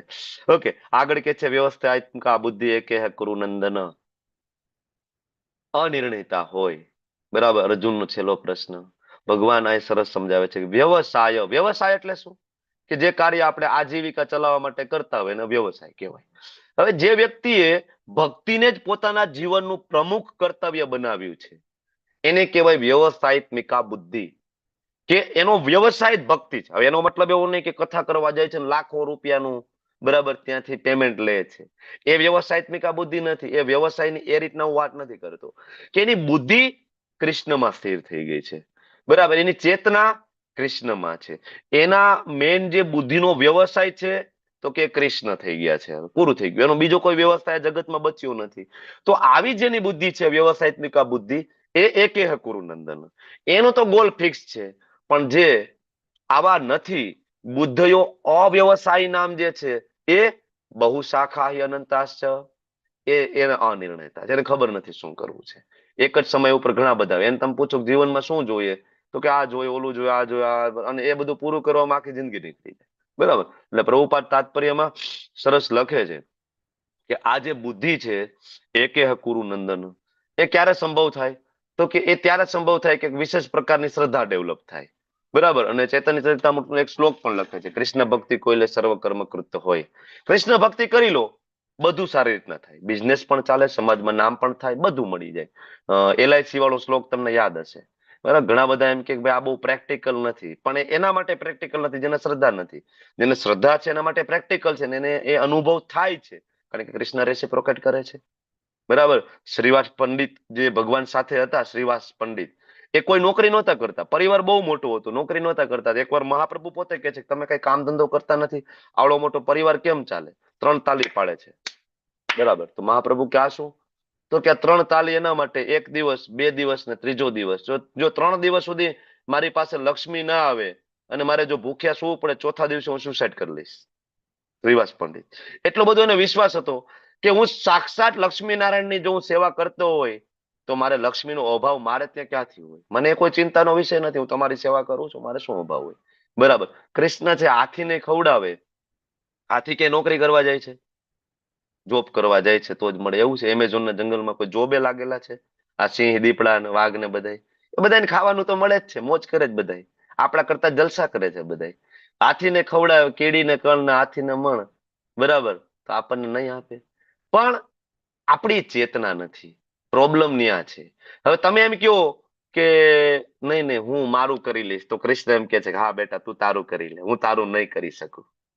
તમે જયારે એમ વિચારો છો કે હું જોઈ લઈશ ને મારું કરી લઈશ, ત્યારે કૃષ્ણ શું કે છે કે હું બરાબર તું તારું કરી લે, હું તારું નહીં કરી શકું. પણ જયારે તમે એમ કહો કે મારો આધાર સંપૂર્ણ તમારા ઉપર, તો કૃષ્ણ કહે yes I will take care, you don't worry, હું જોઈ લઈશ. બરાબર. એટલે બહુ મહત્વની વસ્તુ છે. વ્યવસાયિક બુદ્ધિ કોને કહેવાય ખરેખર? જેનો વ્યવસાય જ બની જાય કૃષ્ણ. હવે આ વ્યવસાયિક બુદ્ધિમાં શું શું બાધા આવે એ જોવાનું છે. તો એમાં વેદોમાં રહેલો જે આલંકારિક જે ભાગ છે ને, એમાં બાધારૂપ બને છે. આગળ ભગવાન જે આ શ્લોકમાં કહે છે, બરાબર, કે વેદોમાં એવું ઘણું બધું આપેલું છે કે જે બરાબર કે આ કરશો, કર્મકાંડ વાળો ભાગ ની આપણે તમને બધાને હવે ખ્યાલ પણ છે. ખાસ તો કર્મકાંડી બ્રાહ્મણ હોય એ ખાસ તો આમાં લાગેલા હોય કે સંતાન જોઈતું હોય તો આ કરો, ધન જોઈતું હોય તો આ કરો, યશ જોઈતું હોય, કીર્તિ જોઈતી હોય, કારણ કે વેદોમાં બધું છે, બધું. બરાબર, કે આ પ્રોબ્લેમ છે તો આ પૂજા કરો, આ દાન કરો, આ વિધિ કરો.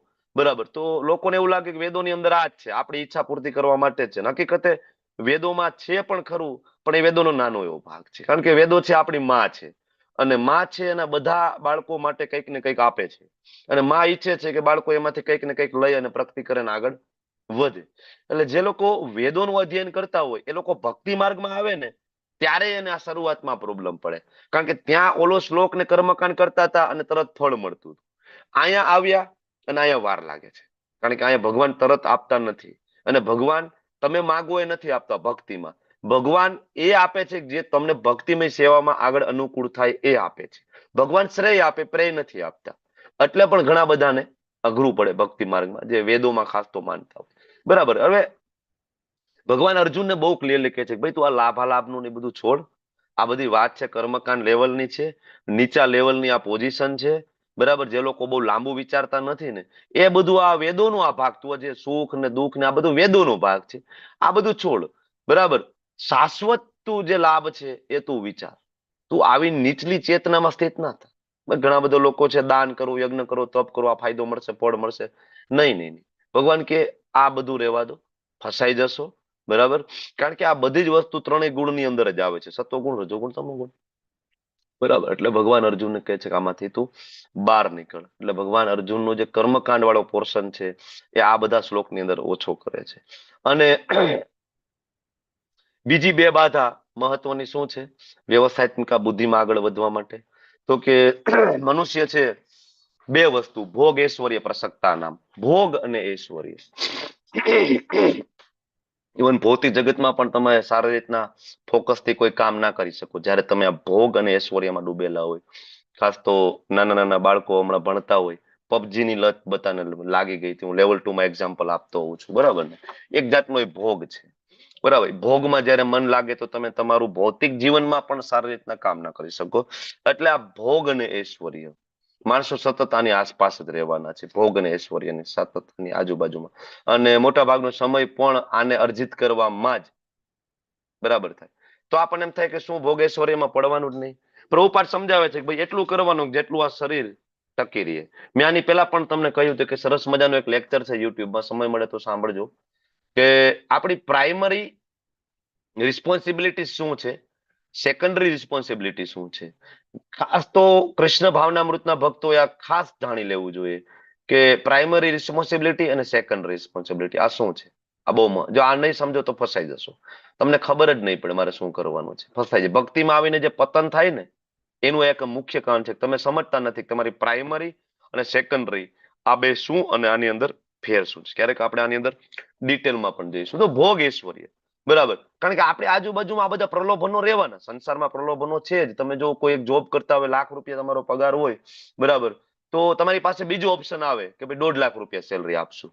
બરાબર, પણ શું કરવાનું? તો કે ભાઈ 3 કલાક વધારે જોબ કરવાની. સારું લાગે, આપણે એવું વિચારીએ કે ના ના 3 કલાકમાં 50,000 વધારે મળે તો હું ₹30,000 દાન કરી દઈશ. આવો વિચાર આવે કે નહીં? 1,20,000 મારી પાસે રાખીશ, 30,000 મંદિરમાં દાન આપી દઉં, મંદિરે જલ્દી બને. આવો આપણે વિચાર આવે કે નહીં? પણ તમે જુઓ કે 3 કલાક તમે લાવશો ક્યાંથી? હંમેશા પેલા સમયની જે કટોતી કરવાની આવે ને તમે ક્યાંથી કાપશો? તમારી આધ્યાત્મિકતામાંથી જ તમે કાપશો, તમારા ભૌતિકતામાંથી નહીં કાપો. તમે તમારી નીંદર ઓછી નહીં કરો, તમારા જમવામાં કઈ તમારા ટાઈમિંગ ઓછા નથી થવાના, તમારા ફરવાના ટાઈમિંગ ઓછા નથી થવાના. પહેલી કટોતી લાગે ક્યાં લાગે? પ્રભુજી આજ ક્લાસ એટેન્ડ નહીં થાય, લગ્નમાં જવાનું છે. પેલી કટોતી ક્યાં થાય? સીધી આધ્યાત્મિકતામાં. બરાબર, પેલો ન્યા આપણે કાતર મારવાના છે. અને આ બધાનું બટ નેચરલ. આ બરાબર, મંદિર જવાનું ઓછું કરશો, ક્લાસ ઓછા એટેન્ડ કરશો, શ્રવણ ઓછું કરશો, તો ફાયદો શું થશે? 1.5 લાખ રૂપિયા સેલરી અલ્ટિમેટલી કાંઈ નહીં થાય, તમે સાવ ડૂબી જશો કમ્પ્લીટલી. એટલે એક વસ્તુ આપણે એકદમ, જો કંપની છે તો હંમેશા ઈ જ છે. કૃષ્ણ ભાવના અમૃતમાં ભક્તો હોય, કંપની હંમેશા ઈ છે કે એક નીતિમત્તા વાળો માણસ હોય. વચ્ચે મને કિંજલ માતાજી પણ આ પ્રશ્ન પૂછ્યો હતો, ત્યારે હું આ વસ્તુ સમજાવતો હતો કે હંમેશા કંપની ઈ જ છે કે જયારે કૃષ્ણ ભાવના અમૃતમાં કોઈ વ્યક્તિ હોય ને, એને વધારે કામ આપવું, એને વધારે સેલરી આપવી, એને હાઇલાઇટ કરવું, કારણ કે એને ખબર છે કે આ નીતિ ક્યારે ચૂકવાનું જ નથી. એમાં કંપનીનો ફાયદો છે, કંપની વિચારશે, પણ તમારો ફાયદો એમાં નથી. તમારે હંમેશા તમારો ફાયદો શેમાં છે? પ્રાઇમરી સેકન્ડરી રિસ્પોન્સિબિલિટી વિચારીને તમારે આગળ વધવું પડશે. આ બહુ જ જરૂરી છે. ઓકે, તો આગળનો શ્લોક છે ત્રૈગુણ્યા વિષયાવેદા, બહુ મહત્વનો શ્લોક છે. અને ભગવાન કહે છે કે વેદોમાં મુખ્યત્વે શું આવે તો કે સત્વગુણમાંથી તમોગુણમાંથી રજોગુણમાં લઈ જવું, રજોગુણમાંથી સત્વગુણમાં લઈ જવું. જેમ કે અત્યારના મોટિવેશનલ સ્પીકર બધા કરી રહ્યા છે, આ જ કરે છે, બધાને મોટિવેટ કરે. એકદમ આળસુ માણસો એને શું કે, આ કરો, પેલું કરો, બરાબર, તમે રૂપિયા વાળા બની શકો એમ છો, તમારી મર્સિડીઝ હશે. ઓલો એકદમ આળસુ હતો, એને દોડતો કરી દીધો. ક્યાં લાવ્યા? રજોગુણમાં. રજોગુણમાં લાવીને ખૂબ પૈસા કદાચ કમાઈ લે, પછી કેમાં જશે? પાછો ઘોર તમો ગુણમાં જશે. કારણ કે પૈસાનું કરશે શું? આલ્કોહોલ પીવો, બરાબર, વ્યભિચાર કરો, એમાં. એટલે ઓલો પેલા આળસુ હતો અને હવે એને રાક્ષસ બનાવી દીધો. આ કામ કરે છે. એટલા માટે વેદવ્યાસજી ને નારદજી ઠપકો આપે છે કે તમે મૂળ તો આ જ કામ કર્યું છે, વેદોમાં આ બધું આપીને. બરાબર, એટલે વેદોમાં અમુક ભાગ છે ગુણાતીત બનવાનો, કૃષ્ણ પાસે જવાનો, બરાબર, પણ એ ભાગ ઉપર એટલું કોઈ ફોકસ આપતા નથી. એટલે ભગવાન અર્જુનને કહે છે કે અર્જુન, તારા જે 4 કારણો જે છે ને યુદ્ધ કરવાના, ખાસ તો પેલા 4 જે કારણ અર્જુનના, પેલું જે કારણ હતું કરુણા. બીજા ઉપર કરુણા આવી એ સત્વગુણી છે. દયા આવે, સત્વગુણી વ્યક્તિને દયા આવે. પાપનો ભય, મને પાપ લાગશે તો, એક તો એ વસ્તુ ભૌતિક છે. પાપ પુણ્યનો વિચાર પણ કોણ કરે? સત્વગુણી વ્યક્તિ કરે. પછી મને આમાં કોઈ સુખ નથી, આ ગુણ રજોગુણીનો છે કે મારો આમાં ફાયદો શું? આ રજોગુણી. અને છેલ્લે કુલનો નાશ, બરાબર, આખા સમાજનું કોઈ સારું વિચારે તો આ સત્વગુણી છે. તો અર્જુન, આ મૂળ તો સત્વગુણ રજોગુણમાં તો ફસાયેલો છે ને, તો તું આમાંથી બહાર નીકળ ને. ત્રૈગુણ્ય વિષયાવેદા નૈત્રૈગુણ્ય ભવ અર્જુન. એટલે આમાંથી તું બહાર નીકળ. વેદોમાં અર્જુન બધું આપેલું છે, તું આનાથી ઉપર થા. બરાબર, એટલે અર્જુન છે ભગવાનને સમજાવે છે. અને આપણે નૃગ રાજાની કથા પણ આપણે આ સંદર્ભમાં આપણે લેતા હોઈએ છીએ, દાન કરીને કેવી રીતના ફસાઈ જાય, સત્વગુણ રજોગુણમાં હોવાના કારણે પણ ફસાઈ જાય છે. સત્વગુણીમાં પણ તમને ખબર છે, સુખ સંગેન જ્ઞાન સંગેન, માણસો સત્વગુણમાં જઈને કમ્ફર્ટ ઝોનમાં જતા રહીએ. કમ્ફર્ટ ઝોનમાં જતા રહીએ એટલે પાછા એ તમોગુણમાં ગરકાવ થઈ જાય, આરામ કરે ને કઈ કરે ને. એટલે પ્રભુપાદ તો બહુ ક્લિયરલી કહે છે જે વ્યક્તિ કૃષ્ણ ભાવના મૃતમાં નથી, બરાબર, એનું પતન નિશ્ચિત છે અને રાસ્કલ છે. બરાબર, જે કૃષ્ણ ભક્ત નથી એ બધા કેવા છે? રાસ્કલ છે. તો આગળ આ જ વસ્તુ છે ભગવાન ઉદાહરણ આપીને સમજાવે છે. એક્ઝામ્પલ કે જે લોકો વેદોનો મુખ્ય ઉદ્દેશ્ય જાણી લે. વેદોનો ઉદ્દેશ્ય શું છે? વેદસ્ય સર્વેર અહમ એવ વેદ્યો. વેદોનો ઉદ્દેશ્ય 15.15 માં ભગવાને આપ્યો કે બધા વેદો વાંચીને જાણવાના કોને? કૃષ્ણને. તો અર્જુન, અલગ અલગ કુવાનું પાણી પીવાનો મતલબ શું છે? ભગવાન આ જે કુવાનું ઉદાહરણ આપે છે, કદાચ અત્યારે તમને બહુ પ્રેક્ટિકલ ના લાગે, પણ પહેલાના જમાનામાં આ ઉદાહરણ પ્રેક્ટિકલી લાગતું.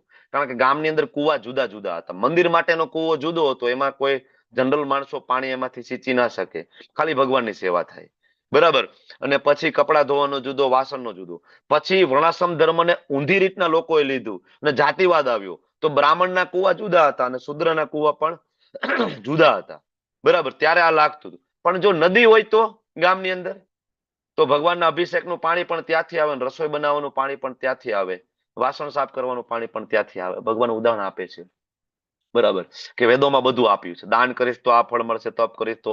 પણ એના કરતા બરાબર, કૃષ્ણ મારા શરણમાં આવી જતો, તારે આગળ કઈ લપ નથી કરવાની જરૂર. બરાબર, આ કુવા વાળું ઉદાહરણ છે ને, અમુક આચાર્ય અલગ એંગલ થી સમજાવે છે. અને એ સમજાવે છે કે અલગ અલગ જે કુવા છે એ ભગવાન દેવતાઓની વાત કરે છે કે અલગ અલગ દેવતાઓની પૂજા કરશો, વરુણદેવની પૂજા કરશો તો સૂર્યદેવ પ્રસન્ન નહીં થાય, સૂર્યદેવની તમે પૂજા કરશો તો ચંદ્રદેવ પ્રસન્ન નહીં થાય, મહાકાળની પૂજા કરશો તો ચામુંડામાં પ્રસન્ન નહીં થાય, બરાબર. પણ જો તમે કૃષ્ણની પૂજા કરશો તો બધા પ્રસન્ન. શિવજીની પૂજા કરશો તો પણ રામ પ્રસન્ન નહોતા થયા, તો રાવણ ઉપર પ્રસન્ન થઈ જવા જોઈતા હતા ને, કુંભકર્ણ ઉપર પ્રસન્ન થઈ જવા જોઈતા હતા ને. બ્રહ્માજીની પૂજા કરીને બ્રહ્માજીને પ્રસન્ન કરીને પ્રગટ કરવા છતાં હિરણ્યકશિપુ ઉપર ભગવાન કૃષ્ણ પ્રસન્ન ના થયા, નરસિંહ સ્વરૂપે આવ્યા, બરાબર. પણ અર્જુન કૃષ્ણનો ભક્ત હતો તો શિવજી એના ઉપર પ્રસન્ન હતા. પશુપતાસ્ત્ર કોને આપ્યું? શિવજી આપ્યું. કૃષ્ણના ભક્ત બનીએ તો દેવોના દેવ મહાદેવ થી લઈને બધા દેવો આપણા ઉપર પ્રસન્ન રહીએ. આ એંગલ થી પણ સમજાવે છે. તાત્પર્યમાં પ્રભુપાદ છે એ પ્રકાશાનંદ સરસ્વતી અને મહાપ્રભુનો સંવાદની ચર્ચા કરે છે. તમારા લોકો એ આગળની જે એક્સરસાઇઝ છે એ તમારે ખાસ તો 45-46 એનો ભાવાર્થ વાંચવાનો છે 5 મિનિટમાં, અને 5 મિનિટ આપણે ચર્ચા કરીશું. પછી છેલ્લે 2 મિનિટ એક ડ્રોઈંગ સ્પર્ધા 5 મિનિટ, બરાબર. આટલું કરશું. ભાવાર્થ વાંચવાનું શરૂઆત કરો 45-46. અને તમારે મને એ કહેવાનું છે કે કૃષ્ણ ભાવનામૃતના આચરણમાં વેદના કર્મકાંડનો જે વિભાગ છે એની સુસંગતતા શું, કે આપણે જે કરીએ છીએ એમાં પણ કર્મકાંડ વાળો ભાગ છે, એની સુસંગતતા કેવી રીતના. અને બીજું, ઇસ્કોનની જે બધી પ્રથાઓ છે એ વૈદિક દ્રષ્ટિકોણથી અધિકૃત છે કે નહીં, કેવી રીતના અધિકૃત છે, તમારે આ 2 વસ્તુ સમજાવવાની છે. વાંચવા માટે હું તમને 5 મિનિટનો સમય આપું છું, કારણ કે 45-46 બેનો તાત્પર્ય વાંચો અને તમે મને કહો આ બંનેના જવાબ. ટાઈમ સ્ટાર્ટ નાઉ. અને જેને થોડુંક આમાંથી કઈ આન્સર આવડી જાય એ લોકો હેન્ડ રેઝ કરી દો. આપણે 3-4 વ્યક્તિ પાસેથી આન્સર લઈશું, બધા પાસેથી નહીં લઈએ, બરાબર.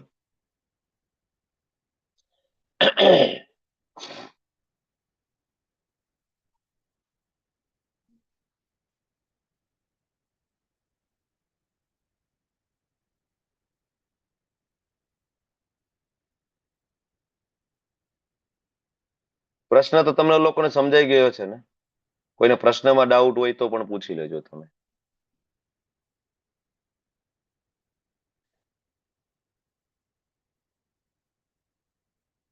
સેકન્ડ ક્વેશ્ચન રિપીટ કરજો ને પ્રભુજી. હા, તમારી સામે છે ને, જો ને, વૈદિક દ્રષ્ટિકોણથી ઇસ્કોનની પ્રથાઓ કેવી રીતે અધિકૃત છે. ઇસ્કોનમાં જે બધી પ્રથાઓ છે, બરાબર, અલગ અલગ, એ વૈદિક દ્રષ્ટિકોણથી ઓથેન્ટિક છે કે પછી કઈ મનગઢત છે, બરાબર, એ તમારે કહેવાનું છે.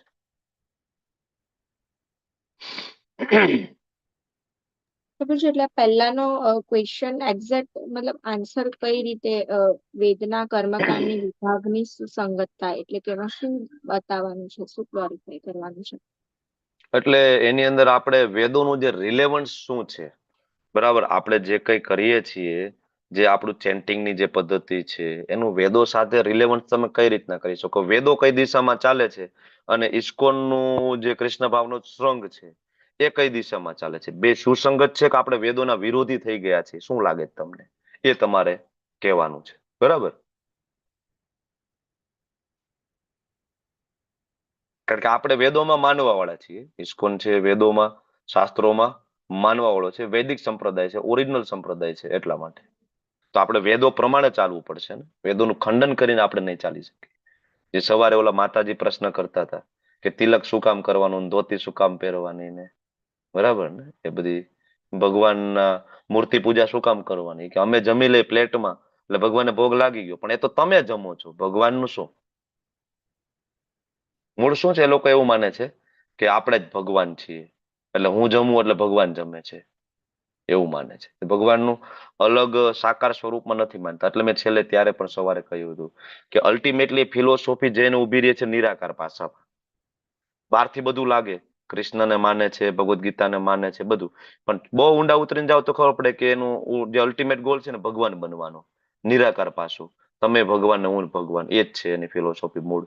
એટલે લોકો ભગવાનને ભોગ ના લગાડે, પોતે જમે અને એવું માની લે કે આપણે જમી લીધું એટલે ભગવાને જમી લીધું. તમે લોકો વાંચજો. કોઈનો આન્સર કઈ રેડી થયો હોય તો એન્ડ્રેસ કરો. પૂનમ માતાજી બોલો.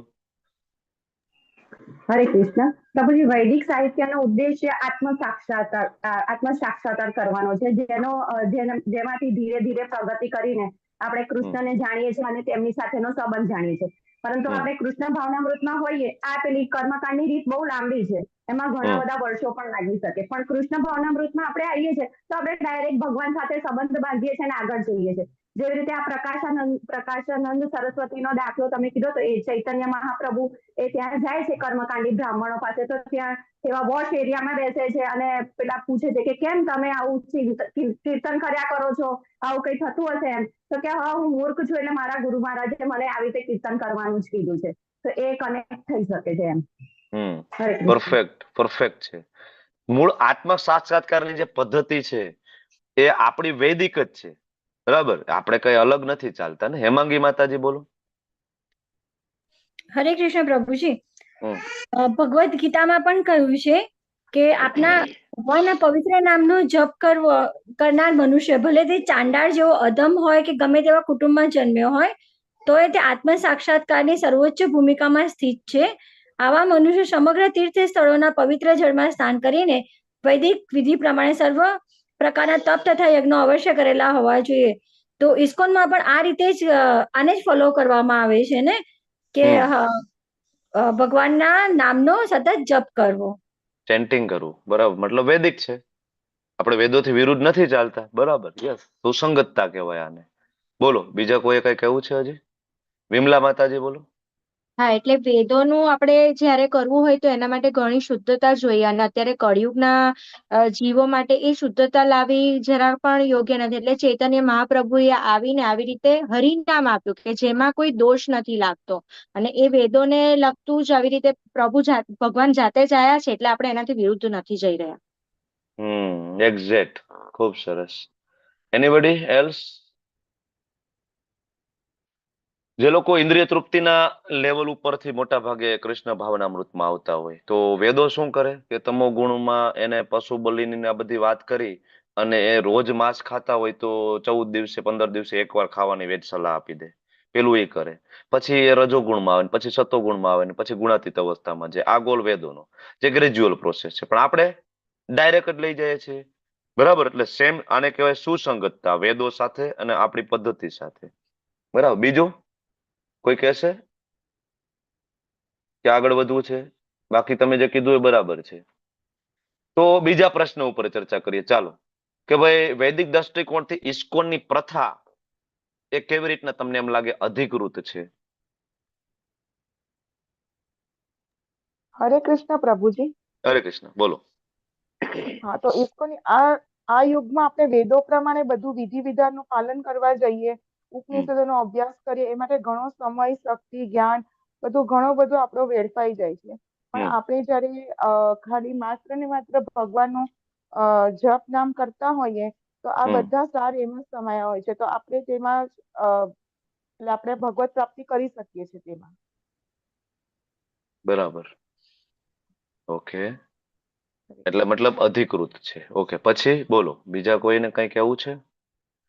એકચ્યુઅલી શ્રીમદ ભાગવતમ 1.4.11 એક સરસ મજાનો શ્લોક છે, તમારે લખીને સાઈડમાં મૂકવું જોઈએ, બરાબર? ઋગ્વેદ વિશે, ઋગ્યજુ, સામવેદ, ઋગ્વેદ, અથર્વવેદ, જે આ બધા વેદો છે, એમાં 5મો વેદ શ્રીમદ ભાગવતમ ની અંદર કહ્યું છે, ઇતિહાસમ પુરાણમ ચ પંચમો વેદ ઉચ્યતે. ઇતિહાસ પુરાણમ ચ પંચમો વેદ ઉચ્યતે. ઇતિહાસ અને પુરાણ, બરાબર, એને 5મો વેદ. ઇતિહાસ એટલે રામાયણ, મહાભારત, એનો ભાગ ભગવદ્ ગીતા, બરાબર, અને પુરાણમાં શ્રેષ્ઠ પુરાણ ભાગવત, બરાબર, એને 5મો વેદ તરીકે ઉલ્લેખ થયો છે. એ જ ભાગવતની અંદર ચેન્ટિંગ કરવાની પ્રોસેસ આપેલી છે. તો આપણે ચેન્ટિંગ કરીએ છીએ, અધિકૃત થાય ને. ઇસ્કોનની પ્રથા, પેલી પ્રથા કઈ છે આપણી? ચેન્ટિંગ કરવાની. તો એ પ્રથા અધિકૃત થઈ, વેદો મુજબ થઈ. બીજી મહત્વની પ્રથા આપણી કઈ છે? ભોગ લગાડવું, મેન, અને આપણે પ્રસાદ ખાવું. તો એનો ઉલ્લેખ તો ભગવદ્ ગીતામાં છે, શ્રીમદ ભાગવતમ ની અંદર છે. અને આહાર શુદ્ધો સત્વ શુદ્ધો વાળો શ્લોક લેવલ 2માં આપણે લઈએ છીએ, જ્યારે 17મો અધ્યાય, એ વેદોમાંથી છે. તો એ પણ વેદોમાં આપેલું છે, ભગવાનને ભોગ લગાડવો જોઈએ. મંગલા આરતી કરવી, એનો ઉલ્લેખ સામવેદ ની અંદર છે, એ પણ છે, બરાબર.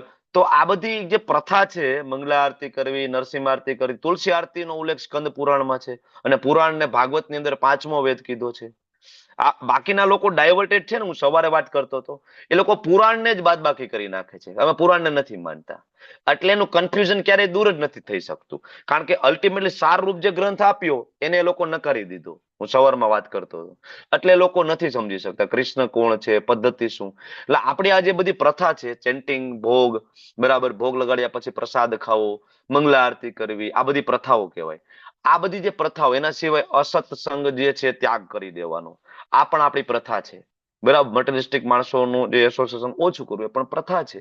બરાબર, આપણે આ ક્લાસ લઈએ, તમે લોકો કો હોસ્ટ, એડમિન, કઈ ને કઈ સેવા આપો છો, એનાથી આપણી ચેતનામાં ફરક પડે, પ્રીચિંગ કરીએ, પ્રચાર કરો, એ પણ વૈદિક આખી પ્રથા છે. બુક ડિસ્ટ્રીબ્યુશન કરવું, એટલે આ બહુ મહત્વની વસ્તુ છે. આ બધી પ્રથા છે કેવી છે? ટોટલ વૈદિક છે. ઇવન તમે તો મંદિર સાથે ગાઢ રીતે સંકળાયેલા હોય તો તમને ખબર પડે કે આપણે તો મંદિરમાં પ્રવેશ કરીએ એની પહેલા પણ ઋગ્વેદનો મંત્ર બોલીએ. ઇવન રોજ સવારમાં ઉઠીને જ્યારે અમે 24 આચમન કરીએ, 13 તિલક કરીએ, ત્યારે પણ પહેલા ઋગ્વેદનો મંત્ર બોલાય. બરાબર, ઋગ્વેદનો મંત્ર બોલ્યા પછી આગળની વિધિ ચાલુ થાય. અમે કરીએ છીએ મંદિરમાં એવરી ડે, રોજે. તો ટોટલ વૈદિક પદ્ધતિથી જ આપણે આગળ ચાલીએ છીએ. એટલે ખરેખર સાચો વેદાંતિ કોને કહેવાય? ત્યારે પ્રભુપાદ કહે છે કે સાચો હાઈએસ્ટ વેદાંતિ કોણ છે? તો કે વેદાંત દર્શનના આ જે 2.46 નો પરપટમાં પ્રભુપાદ કહે છે કે સાચો વેદાંતિ કોણ કહેવાય? કે પરમ ઉદ્દેશ્યની પૂર્તિ ભગવાનના પવિત્ર નામનું કીર્તન અપરાધ રહિત રીતે કરવાથી થઈ જાય છે. વેદાંત વૈદિક જ્ઞાનની પરાકાષ્ઠા છે, અને વેદાંત દર્શનના પ્રણેતા અને જ્ઞાતા ભગવાન કૃષ્ણ સ્વયં છે. સૌથી મોટો વેદાંતિ તો એ છે, મહાત્મા એ છે જે ભગવાનના પવિત્ર નામનું રટણ કે કીર્તન કરવામાં આનંદ અનુભવે છે. સૌથી મોટો વેદાંતિ જ એ છે. સૌથી મોટા વેદાંતિ કોણ છે? પ્રભુપાદ છે, ષડ ગોસ્વામીઓ છે, નરસિંહ મહેતા છે, સંત તુકારામ છે, જેનું વારંવાર એક્ઝામ્પલ આપો. આ સૌથી મોટા વેદાંતિ છે, કારણ કે એનો વેદનો સાર એને પકડ્યો છે કે વેદ એટલે શું. બરાબર, તો આ બધી ચર્ચાઓ ભગવાન કરે છે, અને અર્જુનને નિષ્કામ કર્મયોગ લઈ જઈ અને છેલ્લે ભગવાન કર્મણીય વાધિકા રસ્તે વાળો શ્લોક આપે છે. આના પછી આપણે આ સેશનને આપણે કન્ક્લુડ કરવાના છે. એટલા માટે કર્મણીય વાધિકા રસ્તે વાળો શ્લોક આપીને ભગવાન કહે છે તું કર્મ કર, પણ કઈ રીતના કર? તારું કર્તવ્ય સમજીને કર, ફળ સાથે એટેચ નહીં થા. બરાબર, અને કર્મ કરવાનું છે. હવે ઘણી વખત એમ થાય કે ફળ ના મળે તો હું શું કામ લડું, શું કામ મહેનત કરું, મને પ્રેરણા ક્યાંથી મળે? કોઈ પણ કર્મ કરવા માટે આપણે પ્રેરણા ક્યારે મળે? એનું ફળ, હું જોબ શું કામ કરું, મને સેલરી મળે, એની પ્રેરણા છે. બરાબર, કાંઈ પણ કર્મ પાછળની કંઈક પ્રેરણા છે. તો આ કરવા પાછળની પ્રેરણા કેવી રીતના મળે? નિષ્કામ કર્મ કરવા માટેની. બરાબર, તો ભગવાન એમ કહે છે કે તારું કર્તવ્ય સમજીને કર્મ કર, જેથી તને આગળ મોક્ષ પ્રાપ્ત થશે. બરાબર, પછી એક સ્ટેપ આગળ વધીને ભગવાન છેલ્લે કહે છે કે મારા શરણે આવી જા, હું પ્રાપ્ત થઈશ, ધામ પ્રાપ્ત થશે. અને ધામમાં આવે પછી તારે પાછું જવું પડશે નહીં.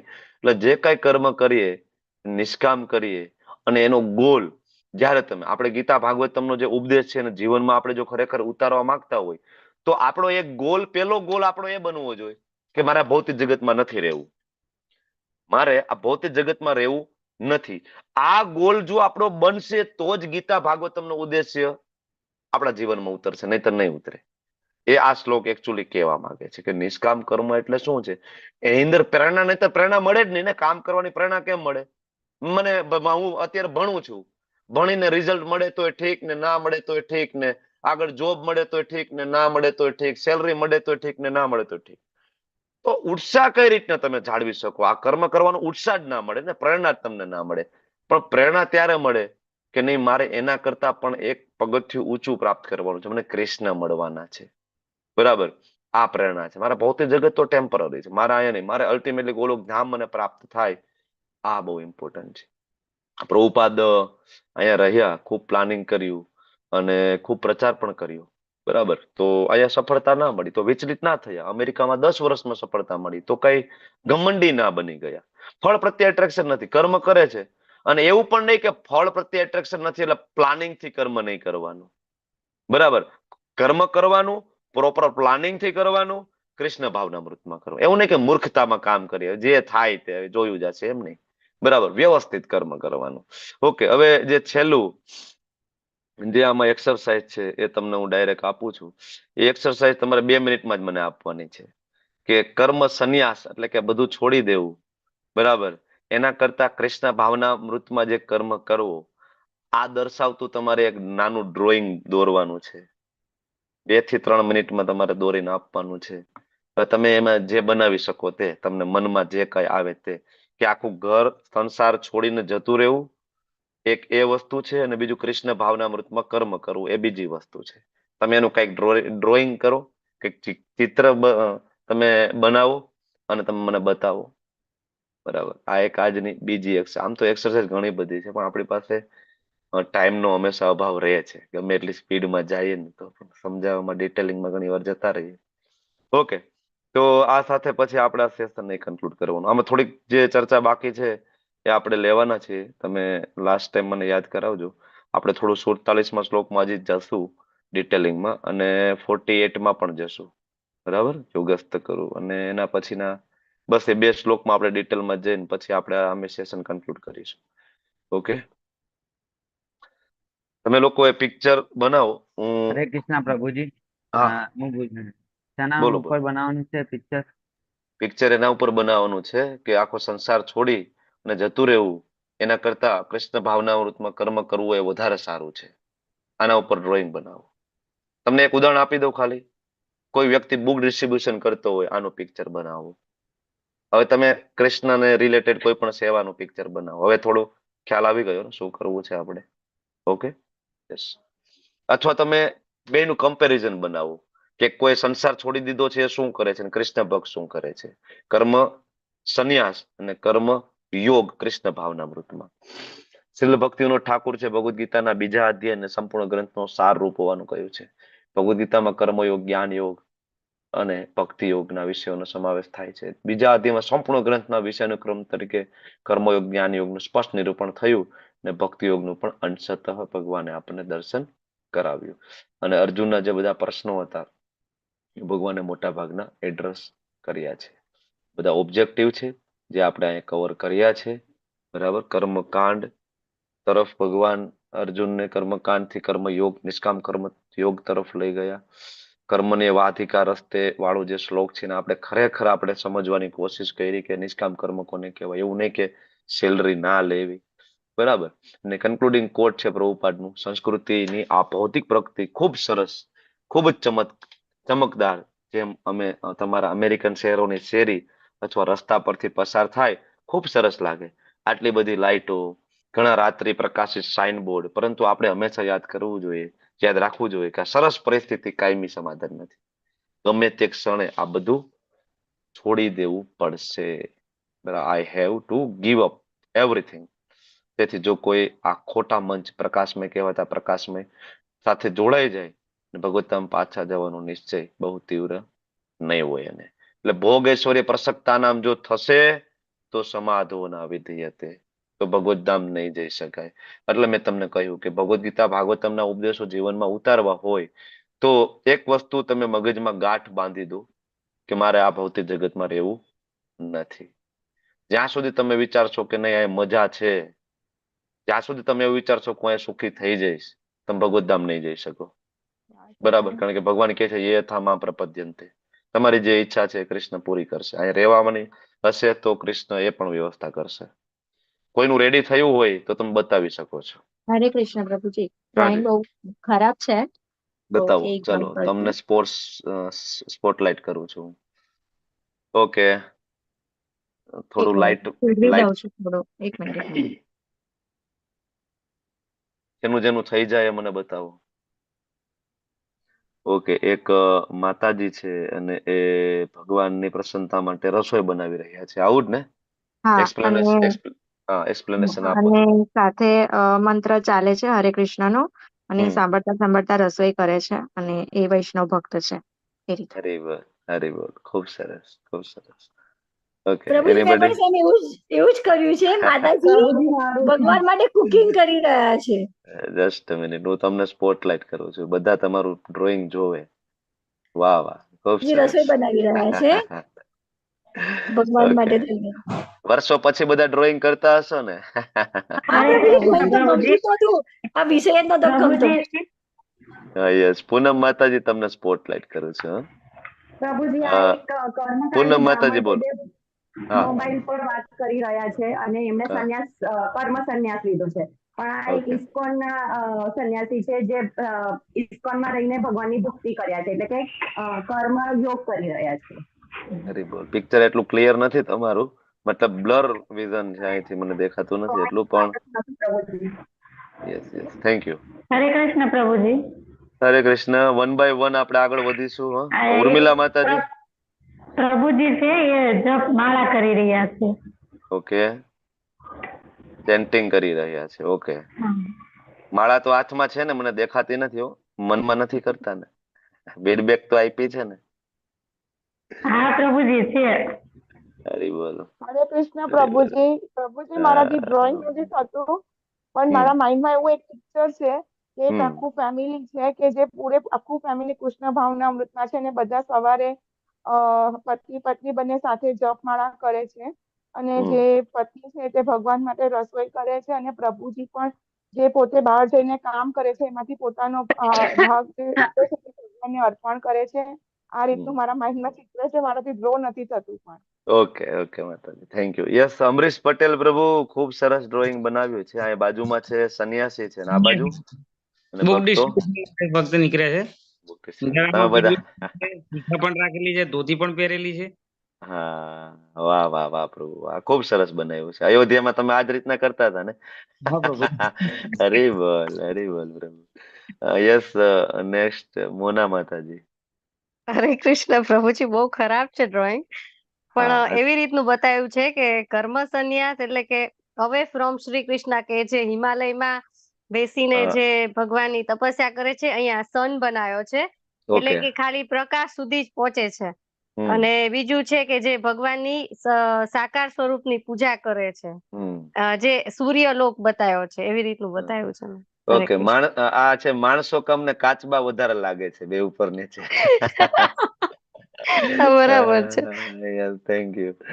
ઓકે, એનીબડી, કોઈનું બાકી રહી ગયું છે ડ્રોઈંગ મારે જોવામાં? હા પ્રભુજી. કોનું બાકી છે? મારું છે. કિંજલ માતાજી ને? હા, yes yes yes, please. Highlight કરું તમને, સ્પોટલાઇટ કરું.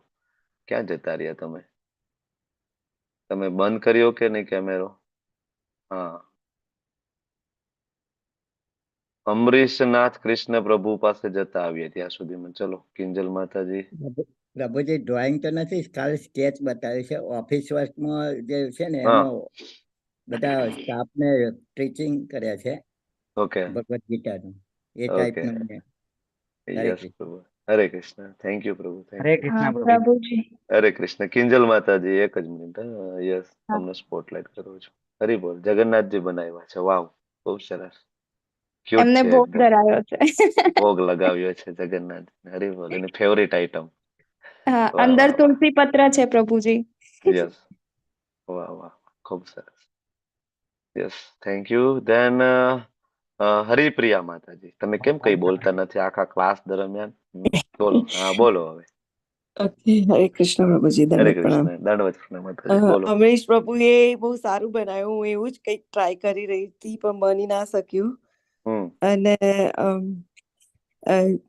એટલે બુક ડિસ્ટ્રીબ્યુશન નું ના બની શક્યું. એક સંન્યાસી છે જે પેલા માઉન્ટેન ઉપર જઈને એમનું કરે છે જપ ને એ બધું, અને અહીંયા એક કીર્તન કરી રહ્યા છે. ઓકે, ખૂબ સરસ, ખૂબ સરસ. યસ, મતલબ બધાના કન્સેપ્ટ ક્લિયર છે. આ બધા પિક્ચર જોતા વિક્રમી પ્રભુ. યસ પ્રભુ. પ્રભુજી, મને તો પેન્ટિંગ આવડતી નથી, પણ મને જે દિમાગમાં એ બનાવ્યું પ્રભુજી. તમારું બેકગ્રાઉન્ડ છે ને તમારે ઓફ કરવું પડશે પ્રભુ, તો જ દેખાશે મને. તમે જે કુરુક્ષેત્ર ની યુદ્ધ ભૂમિનું જે મૂક્યું છે ને બેકગ્રાઉન્ડ, એ તમારે ઓફ કરી દેવું પડશે. નહીતર તમારો ચહેરો દેખાશે પણ તમારું પેજ નહીં દેખાય. ઓકે, તો હા ના, ચાલુ છે પ્રભુ તમારું બેકગ્રાઉન્ડ તો જે આવે છે. હા, યસ, હવે જતું રહ્યું. હવે બતાવો પ્રભુજી. મેં એવું બનાવ્યું છે કે મંગલ આરતી કરી રહ્યા છે ડિવોટી. મંદિર છે પણ એમાં લખી દીધું ખાલી રાધા કૃષ્ણ.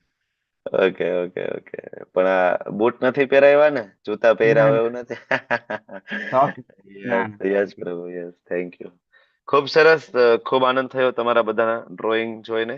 અને નેક્સ્ટ સન્ડે આપણે ફરીથી મળીએ છીએ આગળની ચર્ચાઓ કરવા માટે. તમે લોકો રીડિંગ કરજો આગળના જે શ્લોકો છે, અને તમારા જે હેન્ડબુકના ક્વેશ્ચન સોલ્વ કરી અને એની નોટ બનાવજો 1 by 1. પ્રભુજી મારું રહી ગયું. હા યસ માતાજી, પ્લીઝ પ્લીઝ. જો કે બહુ બતાવે છે એવું ડ્રોઈંગ એટલું સારું ના પ્લીઝ, અમારે જોવું છે ને, બતાવો બતાવો. ના એટલે મારે બતાવું છે જેવું હોય એવું. એટલે મેં એવું ટ્રાય કર્યું હતું કે સંન્યાસ લઈને કોઈ સિગરેટ પીવે કે જુગાર રમે, આ એ બતાવ્યું છે. અને આ બાજુ ગૃહસ્થમાં રહીને પણ એ લોકો માળા કરે છે કે મંદિરમાં પૂજા કરે છે રાધા કૃષ્ણ. એક સંન્યાસી થઈને શું કરી શકે કરે છે ને. સંન્યાસનો અલ્ટિમેટ ઉદ્દેશ્ય તમે સમજાવ્યો છે. યસ, થેન્ક યુ, ખૂબ ખૂબ ધન્યવાદ. હા રમેશ પ્રભુ, બાકી છે? હા, હરે કૃષ્ણ. મારો ફોટો અમરીશ પ્રભુએ મૂકી દીધો છે નો. હા યસ પ્રભુ, યસ. ઓકે, તો હવે એક મહત્વની મૂકી દીધો છે. ઓકે, હવે એક મહત્વની જાહેરાત એ હતી કે તમે લોકો અધ્યાય બીજો પણ ઓલમોસ્ટ ઘણો બધો આપણે 50% એબો કવર કરી લીધો છે. અને આપણે હવે તમારા જે શ્લોક કંઠસ્થ જે લિસ્ટ મેં આપ્યું હતું 45 નું, હવે એમાંથી આ અધ્યાયના 4 શ્લોક છે. નંબર બોલી જાવ કયા કયા છે? 2.7 કાર્પણ્ય દોષો પહટ સ્વભાવ, વિમલા માતાજી. પછી નેક્સ્ટ કયો છે? બોલો. 2.13 કયો છે? દેહિનોસ્મિન યથા દેહ. એના પછી 2.20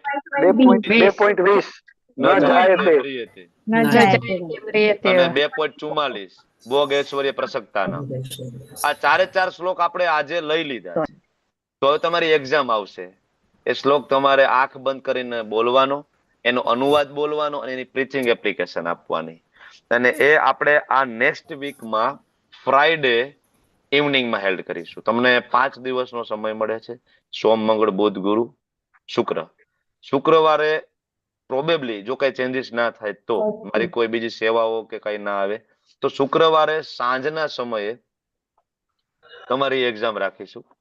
4 શ્લોકમાંથી જે શ્લોક કવર થાય તે 4 થઈ જાય તો બેસ્ટ, 1 થાય તો 1, બરાબર. તમારે તૈયાર કરીને આવવાનું છે. એક શ્લોક માટે 1 મિનિટ અને 20 સેકન્ડ મેક્સિમમ તમને મળશે. તમારે ટ્રાય કરવાની છે મોબાઈલ ઉપર. હું યુટ્યુબ બંધ